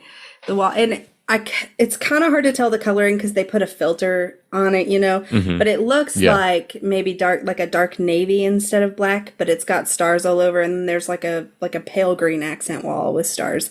And then later when we see her phone, the case is like a black case with the stars on it. And then it also reminded me of Jane's Christmas shirt is like dark with the stars. And I'm like, I'm seeing a little bit of like, maybe she's getting this kind of aesthetic from Jane's darkness. And like, you know, so I don't know. Very cute. I liked it. She's giving Agatha all along. We're here for it. Yes. Jane comes in. She says, it's dinner time. Can you go and get your brother? Tori's like, why do I have to go get him? And she's like, because there's more of a chance he'll come down if you ask. Which, again, I'm like, that's not her job, but... That's a you problem, Jane. You should sort that out. Yep. But also at the same time, like if she wants Charlie to come down and eat and Tori is the way to get him to come down and eat, like maybe she's just using the tools she has. I just have very wishy-washy feelings about Jane in this. And I think a lot of it comes down to the fact that I'm like, I'm not a parent and I don't know how hard this is probably for her, you know? Yeah. But also I want to point out that Tori's got stickers all over her door. And I did that too as a teen, and my mom was not happy about it whenever I moved out, and she had to come in and like peel them all off. She was like, what the fuck, Ashley? That was like me with posters all over my bedroom. Like we have, I don't know what you call it in this country, but we have something called blue tack, which was like, Yeah, yeah. you have that as well, yeah. So like, obviously putting posters up with that, and my mum be pulling them down. She's like, "There's blue tack all over these bloody walls. I have to scrape off." And I'm like, "Yeah, but the posters were epic, mom. Like, calm down." Yeah, I just used Scotch tape, which pulled the friggin' paint off. So my room was fucked when I left. So then we cut back to Charlie's room, and he's Googling something. We don't see what it is. And Tori knocks and opens the door, and he slams that laptop shut, as she obviously notices, but she plays it cool, and she's like, "Hey, dinner's ready. Dad's done a roast. It'll be absolutely flavorless, but you know he loves doing a roast." Go off, girl, because when we see that roast later on, where is the gravy? Why is it so dry? Like, when I'm watching this and I looked at that, I was like, girl, you had every right to go off about that damn roast. Because, like, yes, it looks dry as a bone. It's true. Like, you'd have to drink a gallon of water to have it. Like, get the gravy on there. What are we doing? It looks like not an English roast. It doesn't look like a roast to me. It looks like he hooked everything separately. Right, of, like, and probably in the frying pan. Yeah, like what? I know there's like a line later where he says like, "I steamed the potatoes first," and then so I'm like, he's got a whole process, and it clearly is not working for the kids. Look, at whatever you did, this is a catastrophe on the plate right now. So whether you steam those potatoes first or not doesn't matter, because this is a terrible result. And where's the gravy? I'll keep saying it. So Charlie's like, "Okay, I'll come down." Julio walks by. He's like, "What was that about my cooking?" Tori doubles down. She's like, "I'm just saying, a bit more seasoning wouldn't go amiss." He's like, "Noted." And then he's like, "Charlie, come help me lay the table." And then he comes back to Tori and he's like, harsh, real harsh. I cracked up. And so then Charlie and Julio walk away, and Tori looks over at his laptop. And you can really see her fighting herself here. Like, you never want to go through someone's stuff. It's a massive breach of privacy.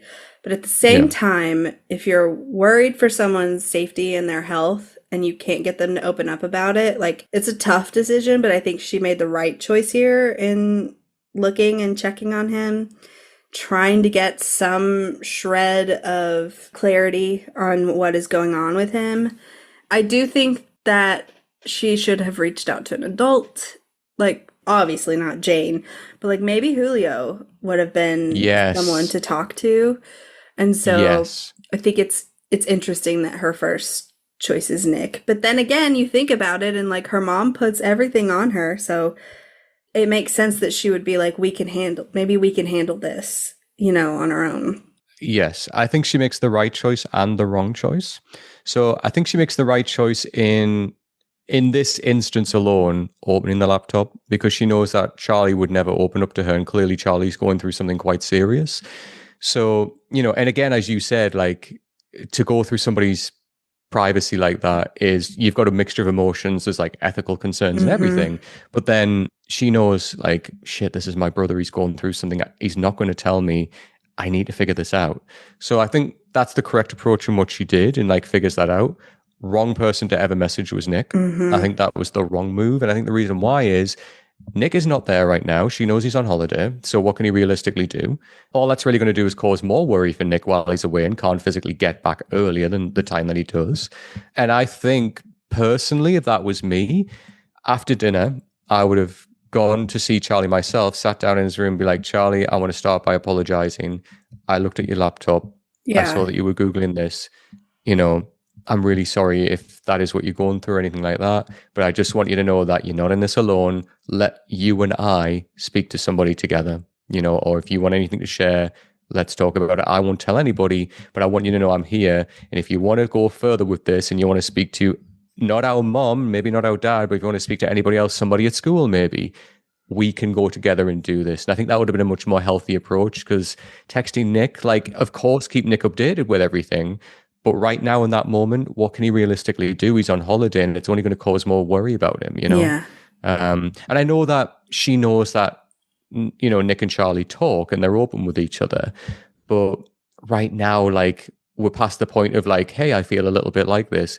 we're really in danger zone right now. So Mm-hmm. things need to happen a lot more quicker now, you know? So that's my read of the situation anyway. I don't think that in this moment this night would have been a good time to talk to Charlie about like, oh, I looked at it, because he has been so combative with any kind of discussion around this with anyone, but like with her specifically and with his mom, like he's been so combative at home. And so I think that she probably was afraid to say anything because then he's really definitely going to shut down and feel like he can't trust her. And so I think for me, I would have waited a little bit for the right moment to talk about it instead of, especially after what happens at dinner. Yeah, that's not the time. Yeah. But I definitely agree with what you're saying. Like she should have done more than just talk to Nick. But again, she's 16? So yeah, it's of course. Ugh. Yeah, we're looking at this from an adult's perspective. Right. Yeah, of course. So then we go back to Elle's and Tao is knocking at her door. He's got a flower. And he says, okay, we should probably leave now because we want to eat before the movie. And we've only got 82 minutes before it starts, which is so specific. Like very 82 minutes. He is counting down. And she says, actually, I was thinking that we could do something else tonight.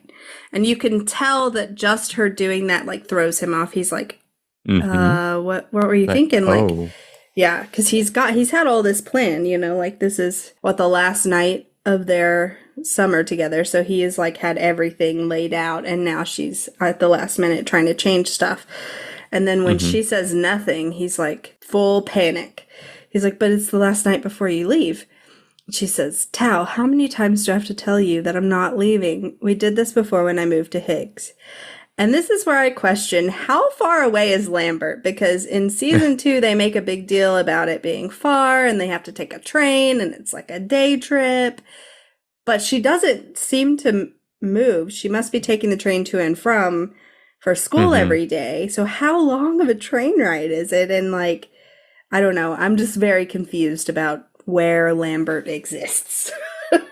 Yeah, I mean, the geography isn't perfect on this because like in the last episode when they're driving up the country to go to universities to then drive all the way back down to make like the gig at the end, I'm like, let's talk about how that would happen in real life. Let's talk about traffic.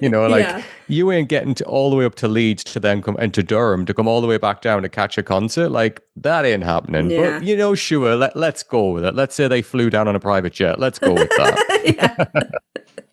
that. And so then Tao starts to open up. He says, but it feels like you might, move on or something. And Elle's like, I know, I get it. You've lost someone in the past and you're scared of it happening again. I've had the best summer of my entire life, but Lambert is important to me. I want to make art, I want to make new friends, and I want to have all kinds of new experiences. So yeah, we might not be able to hang out every single day, but that doesn't mean I like you any less. And I think it's so important that they have this discussion finally, because clearly this is something that he's been struggling with. And like, especially in your first relationship, finding that balance of being your own selves and also being a couple is so hard because it's all consuming and it feels really good to be in love. And so like, you just want to live in it all the time. And you kind of forget that you do have a life of your own outside of that relationship.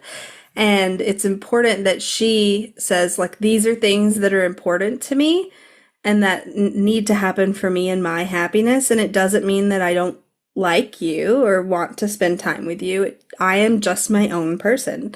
And I think it's something that he really needed to hear. And I hope that he takes that and kind of runs with it. Like we see him a little bit like getting into like his own kind of hobbies and stuff throughout the season. And I hope that he like continues to build on that and build his own self more and more outside of their relationship. I think you're absolutely bang on. I think that's so accurate in what you've just said there. Like Tao does definitely have a sense of identity, right? Like, as we said earlier on, like he's the film buff. He's like the outgoing one. He's like, ready to crack a joke at any point. Like, he's that person. But yeah, it can become all encompassing when you're in a relationship and suddenly that becomes who you are. But she needed to have this conversation with Tao, and it needed to happen like now, just to say, look, calm down. I know you've got anxieties. I know you have issues when you've suffered with loss and everything like that. I understand where you're coming from, but let me be the one to reassure you that my feelings about you are not going to change. This little distance, whether it is a train ride or a jet plane ride away from us, my feelings are not going to change. Yeah. And I need you to hear that because...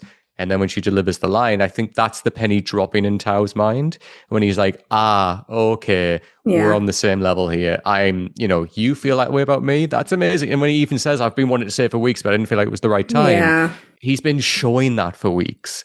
But it's Elle that says, look, yes, I'm there with you. Now let's just chill. Yeah, that's such a good point. And I love him saying, wait, really? Because that tracks for him. And then her being like, no, Tao, I'm clearly joking. So I'm going to break up. Yeah. I also love that Tao gives her the exact same response that Nick gave Charlie. I love you too. I love you so much. It's the exact same lines delivered slightly differently with their personalities. And that's cool. Again, I wasn't expecting this scene, and it just as soon as she took her breath to steel herself to say it, I was I just started crying. I was like, she's gonna say I love you. so cute. And I love him saying I thought it was too soon, and she says maybe it is, but I don't care. And I'm like, that's right, because you're on your own timeline, and it doesn't you get to decide if it's too soon or not. No one else does. And also it makes sense that they would say it faster because they were such good friends for so long. They already loved each other in a different way, and now they're in love. And so it's it's just cute that they had this exchange. And then I love that they say it again. They're like, I love you, I love you. And Tao's like, okay, let's go and do nothing, and shuts the doors. All of his anxiety just kind of washes away in that moment. No, fully Natasha Bedingfield. I love you, I love you, I love you, I love you. Yes. And that was a good bring you to feeling good, just to slap you down as we go to the next scene. Oh man. Which is the spring dinner. And Charlie's moving his food around, and he's not really eating it. And the conversation is going all around him as we see the squiggly anxiety stuff come in. Julio's talking about the family's all together and it's a Sunday roast. We haven't done this in a while. And Jane is like, no, we should do it more often, and Jane says it tastes quite lovely, which I don't know if I believe. Liar. He's like, I tried quite hard. And then Jane tries to bring Tori into it, and we hear the conversation gets distorted. And Tori looks over at him, and I think that Jane sees Tori being concerned, and that kind of puts her on paying attention to Charlie, and she's realizing that he's not eating very much. And this animation we get of the food on his plate being all outlined and then squiggly, it all comes together, is so well done of conveying what he's feeling in that moment. When you're trying really hard to get the food down and you're trying to take it piece by piece, and then you look at your plate and it's still so full, it does kind of all run together like that in your mind. And so it's just so well done. And if you're not following the graphic designer that does these animations on Instagram, everyone should go follow her, because she posts behind the scenes where she goes through all of the different sections of designing these. And so you get to see the whole process from storyboard to first design to second design to the final. So it's just really interesting to see how they come up with these. Right. This this scene is a kick, right? And I'm only going to speak in broad terms here from what I've seen. I've never had experience with eating disorder, but I can only talk about obviously what's presented, what I see in the scene. But these obviously the outlines of everything individually, which is beautifully animated, by the way, as you said. But it's like this isn't food to enjoy. These are obstacles for Charlie. And, the way he like moves the food around his plate, I think is very indicative of that. Like, I think what you said there, Ash, is brilliant. It's like, how am I going to get around this? Because I can't literally just throw the food over my shoulder. I can't just push it off my plate. It's an obstacle in front of me right now. And now my mother's questioning me about this. Yeah. So the anxiety of that is horrendous for him.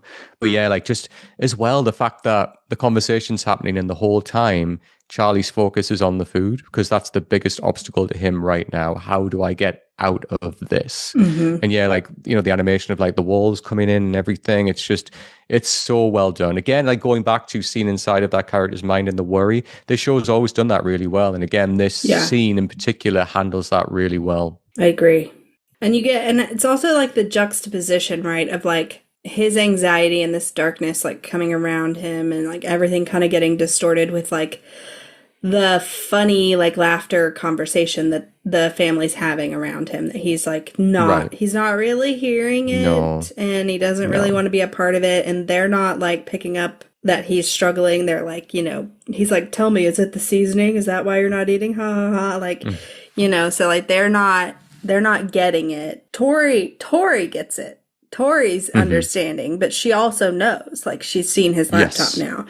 And so Tori looks like she's about to cry because she understands in this moment like how heavy it is. And Charlie's like just getting more and more panicked. And so finally he just stands up and says, I'm going to the bathroom, and runs away. And this shot of him like shutting the door and sliding down and like hugging himself, it kills me. It kills me so much. He's starting to cry. And like also at this point in the show, he's starting to look really physically ill. Like he's like clammy and pale. And it's just like gonna progress like through the next episode into episode 4. But I think that was like such a good subtle way to show like he is like getting worse and worse, because his makeup, like the way that they make him look weak, he looks weak. And you do, if you don't eat, you get fucking weak. And so I don't know, it kills me. Oh, like this next scene, like, I'll keep saying this all the way through this season, because for me, like, don't get me wrong, like, Kit Connor's amazing. Brilliant performer. But Joe Locke in this scene alone, my God. Yeah. Obviously, just to reference what we're talking about, obviously, Nick receives Tori's message. Like, he makes the phone call, the infamous phone call at the beach. Like, when we saw the stills of this before, like, the trailer dropped and everything, we knew what this phone call was. Oh, my God, this phone call, Ash, like, cut me up. Like, Joe Locke does so much by saying so little in this scene. It's all face acting. Like the worry, the confusion, the panic, the stress, the anxiety, he wears it all on his face so damn well. And like when he starts crying, like that just got me. Like it really got me in this moment. And, for me personally, like, obviously, as I said earlier, like I haven't suffered with eating disorder, but to feel that level of intensity of just like, oh my fucking God, I'm shutting down right now, I relate to that 100%. So like he captured that so well. And when he like cries through the words, like, when he admits his truth, like, I think I do have an eating disorder, that is just like... moving from denial into acceptance is such a hard journey for anyone. And he shows that so well here. So well. And the fact that is, obviously, I know we'll go into it shortly, but just to jump forward a second, but when his mother breaks that immediately and he has to like act like everything's fine, he is doing everything emotionally here and doing it so well. My God, Joe Locke, win an award. Yes. All of the Emmys. So yeah, this for the... just to talk about the timeline, he gets this message and it's been 20 minutes since it's been sent. Yes. So that explains why he's getting it now at this point in the dinner, because he's had bad service and he finally gets it. But yeah, so, and I do love that he takes this opportunity and he doesn't miss a beat. He's like, can you hear me? Thank God I've missed you. And then after they get past that, he's like, look, I know that we haven't really talked about it much, and it's okay if you don't want to talk about it right now. I just am worried, and I want to know if you've been eating okay. And God, it hurts to watch Charlie like struggle to speak. Because, like I said in the last episode, when it's hard stuff, I also like it's hard for me to get the words out. And so, like, when he holds the phone away from his face and like tries to catch his breath, and then Nick is like, Charlie, are you still there? And he like kind of whimpers his like it hurts so much. And then we get like the tear going down his cheek, and then Nick is like panicking, right? Because he's not getting a single response from Charlie, and he's like, did you hear what I said? And he like takes a breath, and then that's when he finally admits, he's like, I think you were right, I think I have an eating disorder. And then he apologizes for it. And I'm just so glad that Nick is like, we've already set this precedent of don't apologize for your feelings, you know? And so he's like, Charlie, it's okay. Like, it's going to be okay. You can talk to your parents. You can get help. And that he starts to shut that down immediately. He's like, I can't talk to them. I can't tell my parents. My mom is not like yours. She doesn't listen to me. She gets angry with me, which is all valid. Yeah, that's what happens. And then we get Nick saying, but I don't know what to do. And he's just like exasperated, like, because his plan was get him to accept it, and then we will talk to his parents. You know, like that's the order of things in his mind. And if he's saying he can't, like, I'm not going to talk to my parents, that's like a whole reset for Nick. Like, how do we fix this if you're not going to talk to your parents? Great point. And then Jane knocks, and he scrambles up and he hides his phone behind his back. And I'm like, just put it in your pocket. Just put it in your back pocket. It's very obvious when you're holding something behind your back. But and then this is another infuriating Jane moment where she's like, what are you doing? And he's like, nothing. And she's like, we're having a family dinner. Are you in here texting Nick?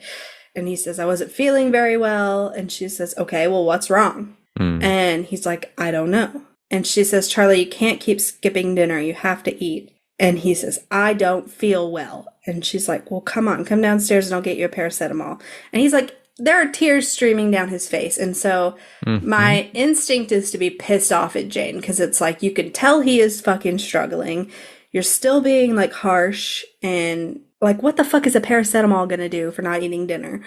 And so like, that was my natural instinct. But also just then I start to soften, because I'm like, the fact that she's saying like, Charlie, you have to eat. You can't keep skipping dinner. She's probably also worried about him and his eating habits and doesn't know how to handle it or how to talk to him. Clearly, she struggles with communication with him. And so, like, I mean, nobody's a perfect parent. That doesn't exist. We're all people. We all struggle to, like, know what the fuck we're doing in life. And so I do hurt for her a little in this scene, too, upon, like, retrospect, looking back at it, because you know, you're the parent. You have to put your foot down and like you have to parent them. At the same time, I think she's going about it the wrong way, but maybe she's just doing the best she can with what she knows how to do. I don't know. I have such involved feelings about Jane. I have zero sympathy for that woman. I'm completely honest. Zero sympathy. Like, you know, I said earlier about, look, I understand, like, she's picking up when her son isn't doing as well in his coursework or, like, you know, homework or whatever. And as a, you know, as a parent responsibility, we'll question that. I understand that. But as you said, in this moment, when you come upstairs, find your son in his bedroom, tears are clearly coming down his face. This is the time to sit down and ask what is going on. And she never does that. Yeah. It's a classic example of, like, having a conversation, but nobody's listening to each other, you know, and she's just literally, again, talking at Charlie.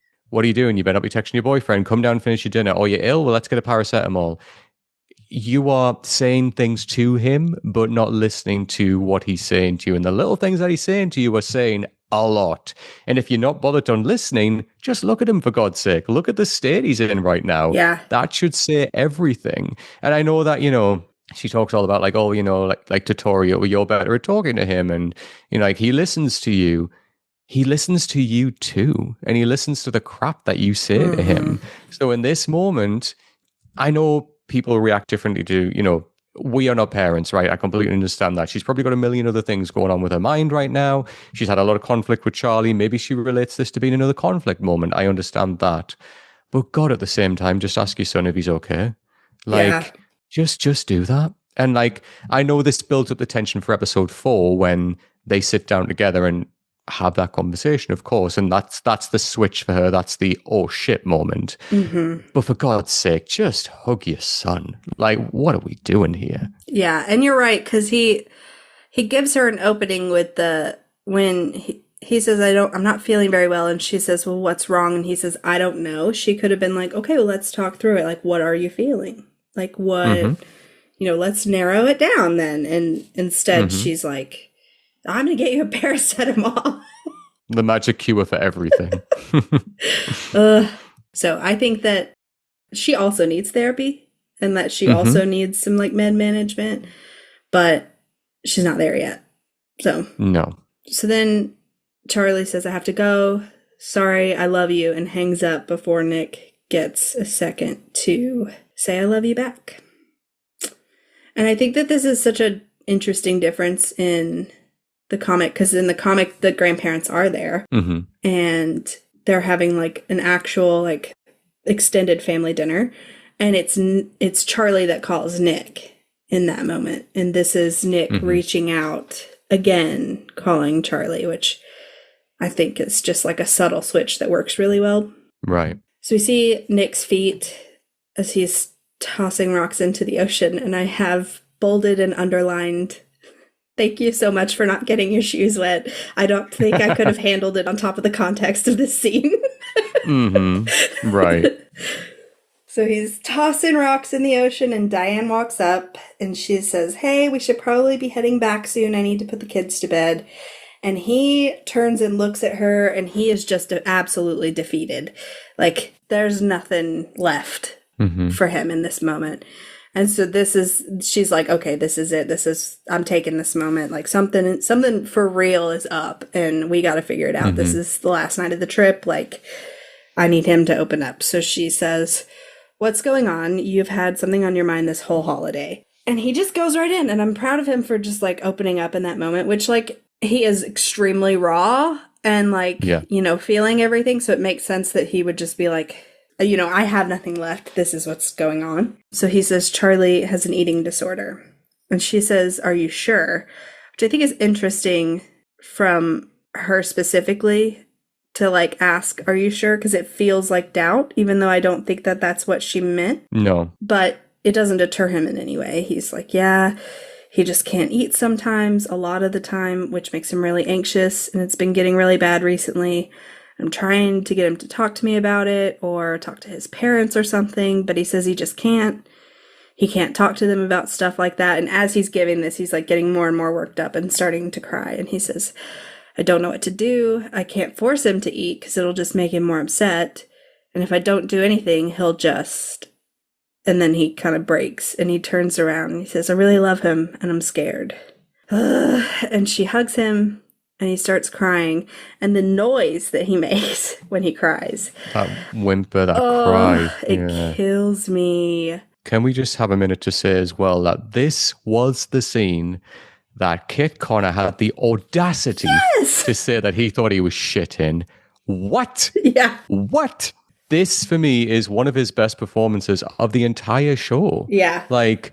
This, for me, I have it written down and underlined 3 times that this is the scene. This is the moment. And obviously, we'll go into reasons why as we continue going through it. But Kit Connor in that moment is incredible. Like, he's already great. Don't get me wrong. They're both great. And I'll keep bigging them up because they deserve every ounce of it. But Kit Connor in this moment, like... weighing up everything on his mind, breaking down, as you said, the word raw, that's absolutely accurate. Like, he's got nothing left. He's just like, what do I do? Like, that's where he's at right now.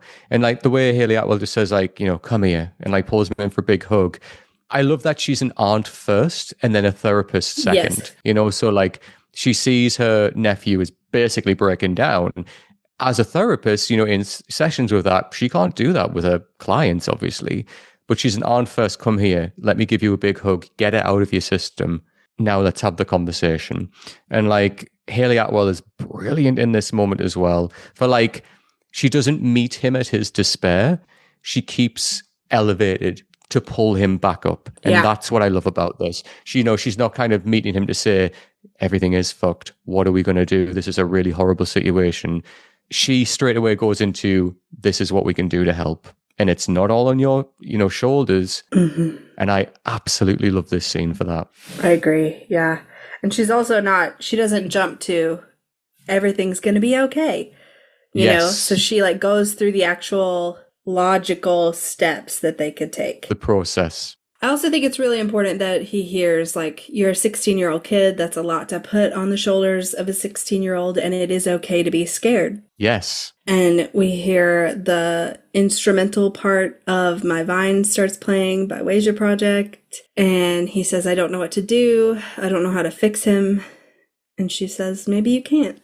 And he says, I have to. I'm his boyfriend. And then just like banger after banger, everything she says from here on out.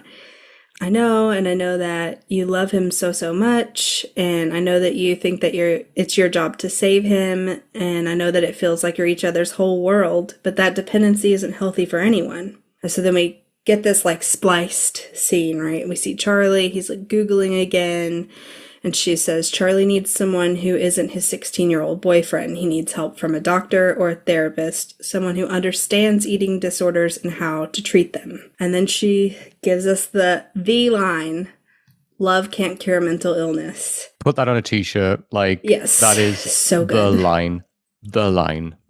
And of course he's reactive to it because he's, again, raw and emotional. And he's like, so I just can't do anything? And she's like, no, I didn't say that. And so then she's like, there's lots of things that you can do. You can be there for him just to talk or listen. And so then we see, this is so well done. It's like, it's like beautifully done in the comics too, but the way that they've translated it is really good. So we see Charlie's text with Isaac, and we see them talking about Song of Achilles, which we will come back to. And so Charlie is telling Isaac that he needs him to read it so that they can talk about it. He says it's a tragedy. It's so sad, but it's beautifully written. And Isaac is like, I have to be in a specific mood to read something sad, which I think is very interesting considering it's episode 4 that we get him talking about reading it. Yes. So he's added it to his reading list. And then he says, do you want to meet up today? We could do a little bookshop trip. And then he's left unread. And then we hear her say that he could cheer him up even when he's having one of his bad days. And we see Isaac looking really worried, noticing that he's been left unread.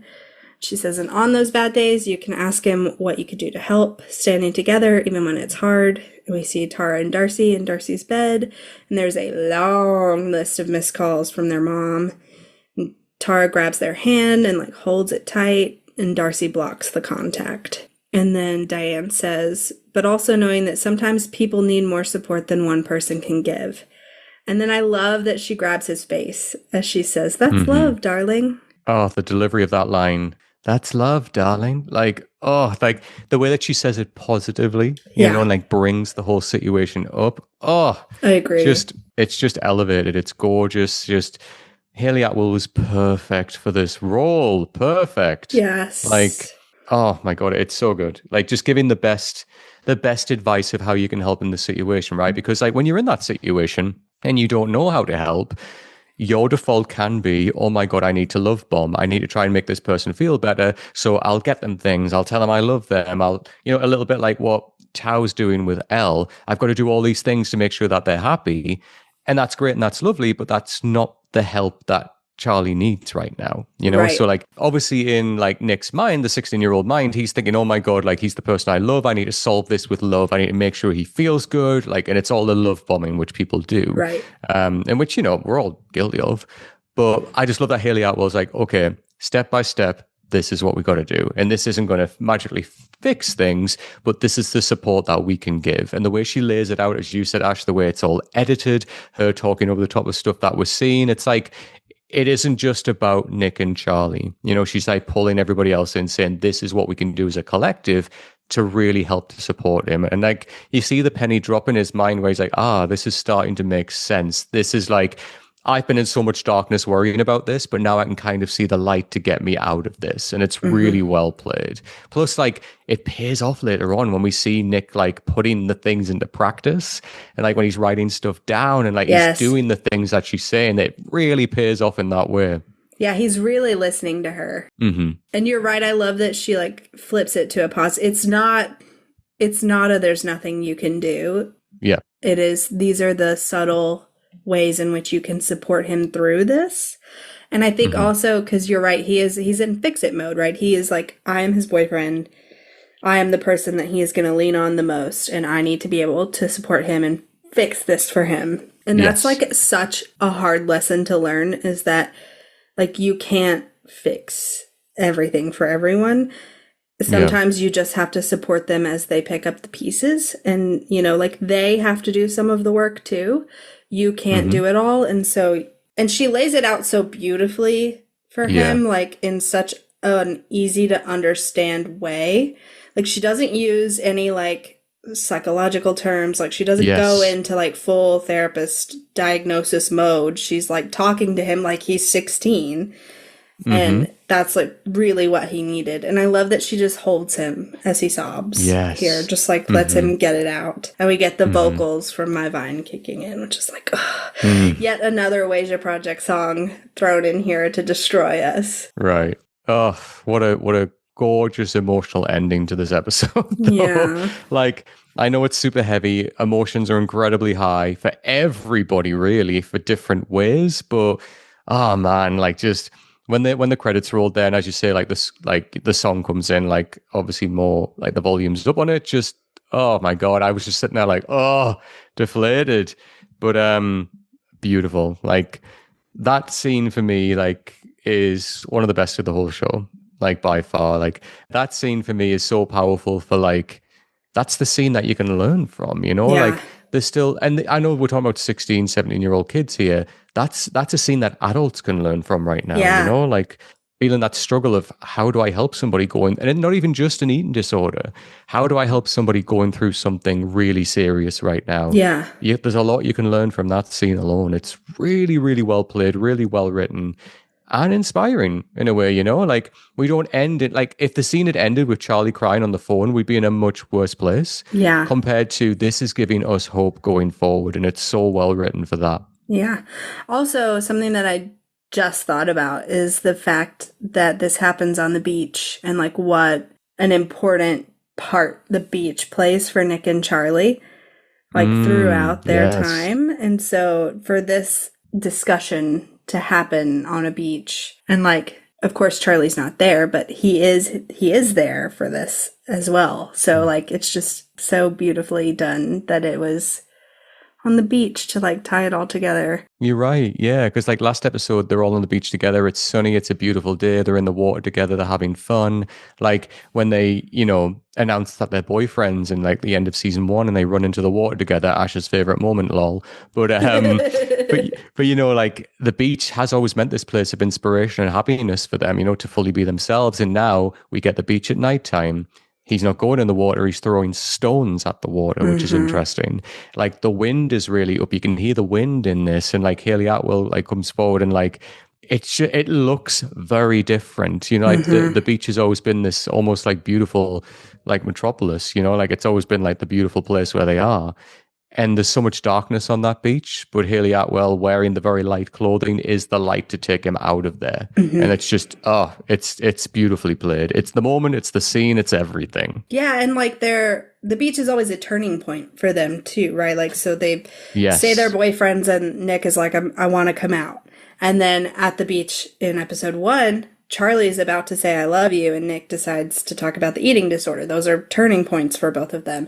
And then we have this scene where it's a turning point of him, like, accepting that he can't fix this and moving forward with, how do I help support him and work through this if I can't do it all for him, basically.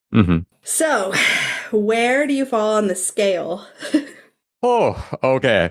So, episode 1, I believe I gave 25 out of 5.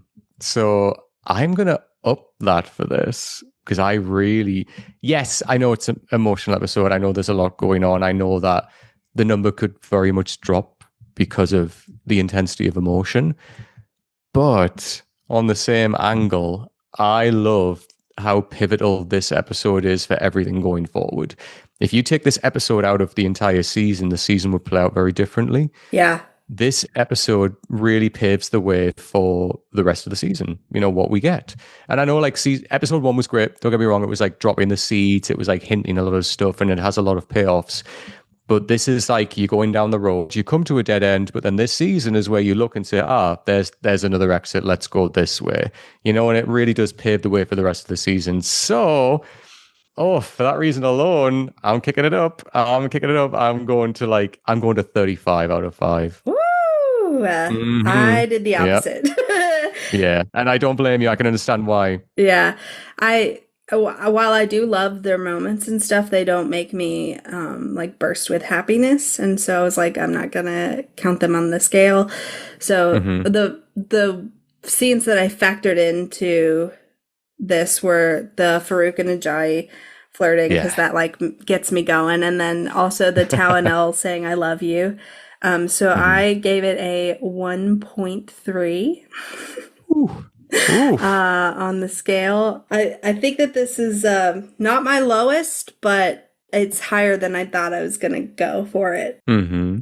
This is, again, it's not my favorite episode of the season, but the fact that it ends with hope is what gives me more positive than negative.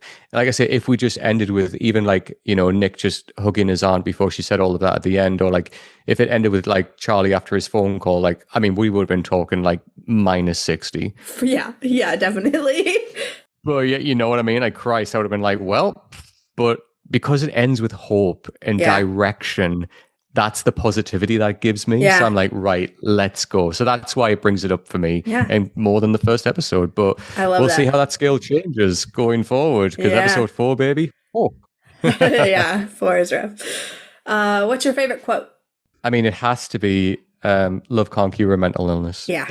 I said, put it on a t-shirt, put it on everything, damn it. Put it on a mouse mat, put it on a cup.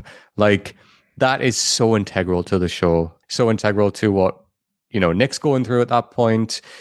That for me is that's the scene, that's the moment, those are the words. Yeah, for sure. I agree. I put the entire Diane's whole speech. Yeah, fair. Yeah, totally fair. But I did have honorable mentions to Tao's talk about his dad saying, I wish I would have sat still. I wish I would have posed. And then also Tao, both of my runners up were Tao, because I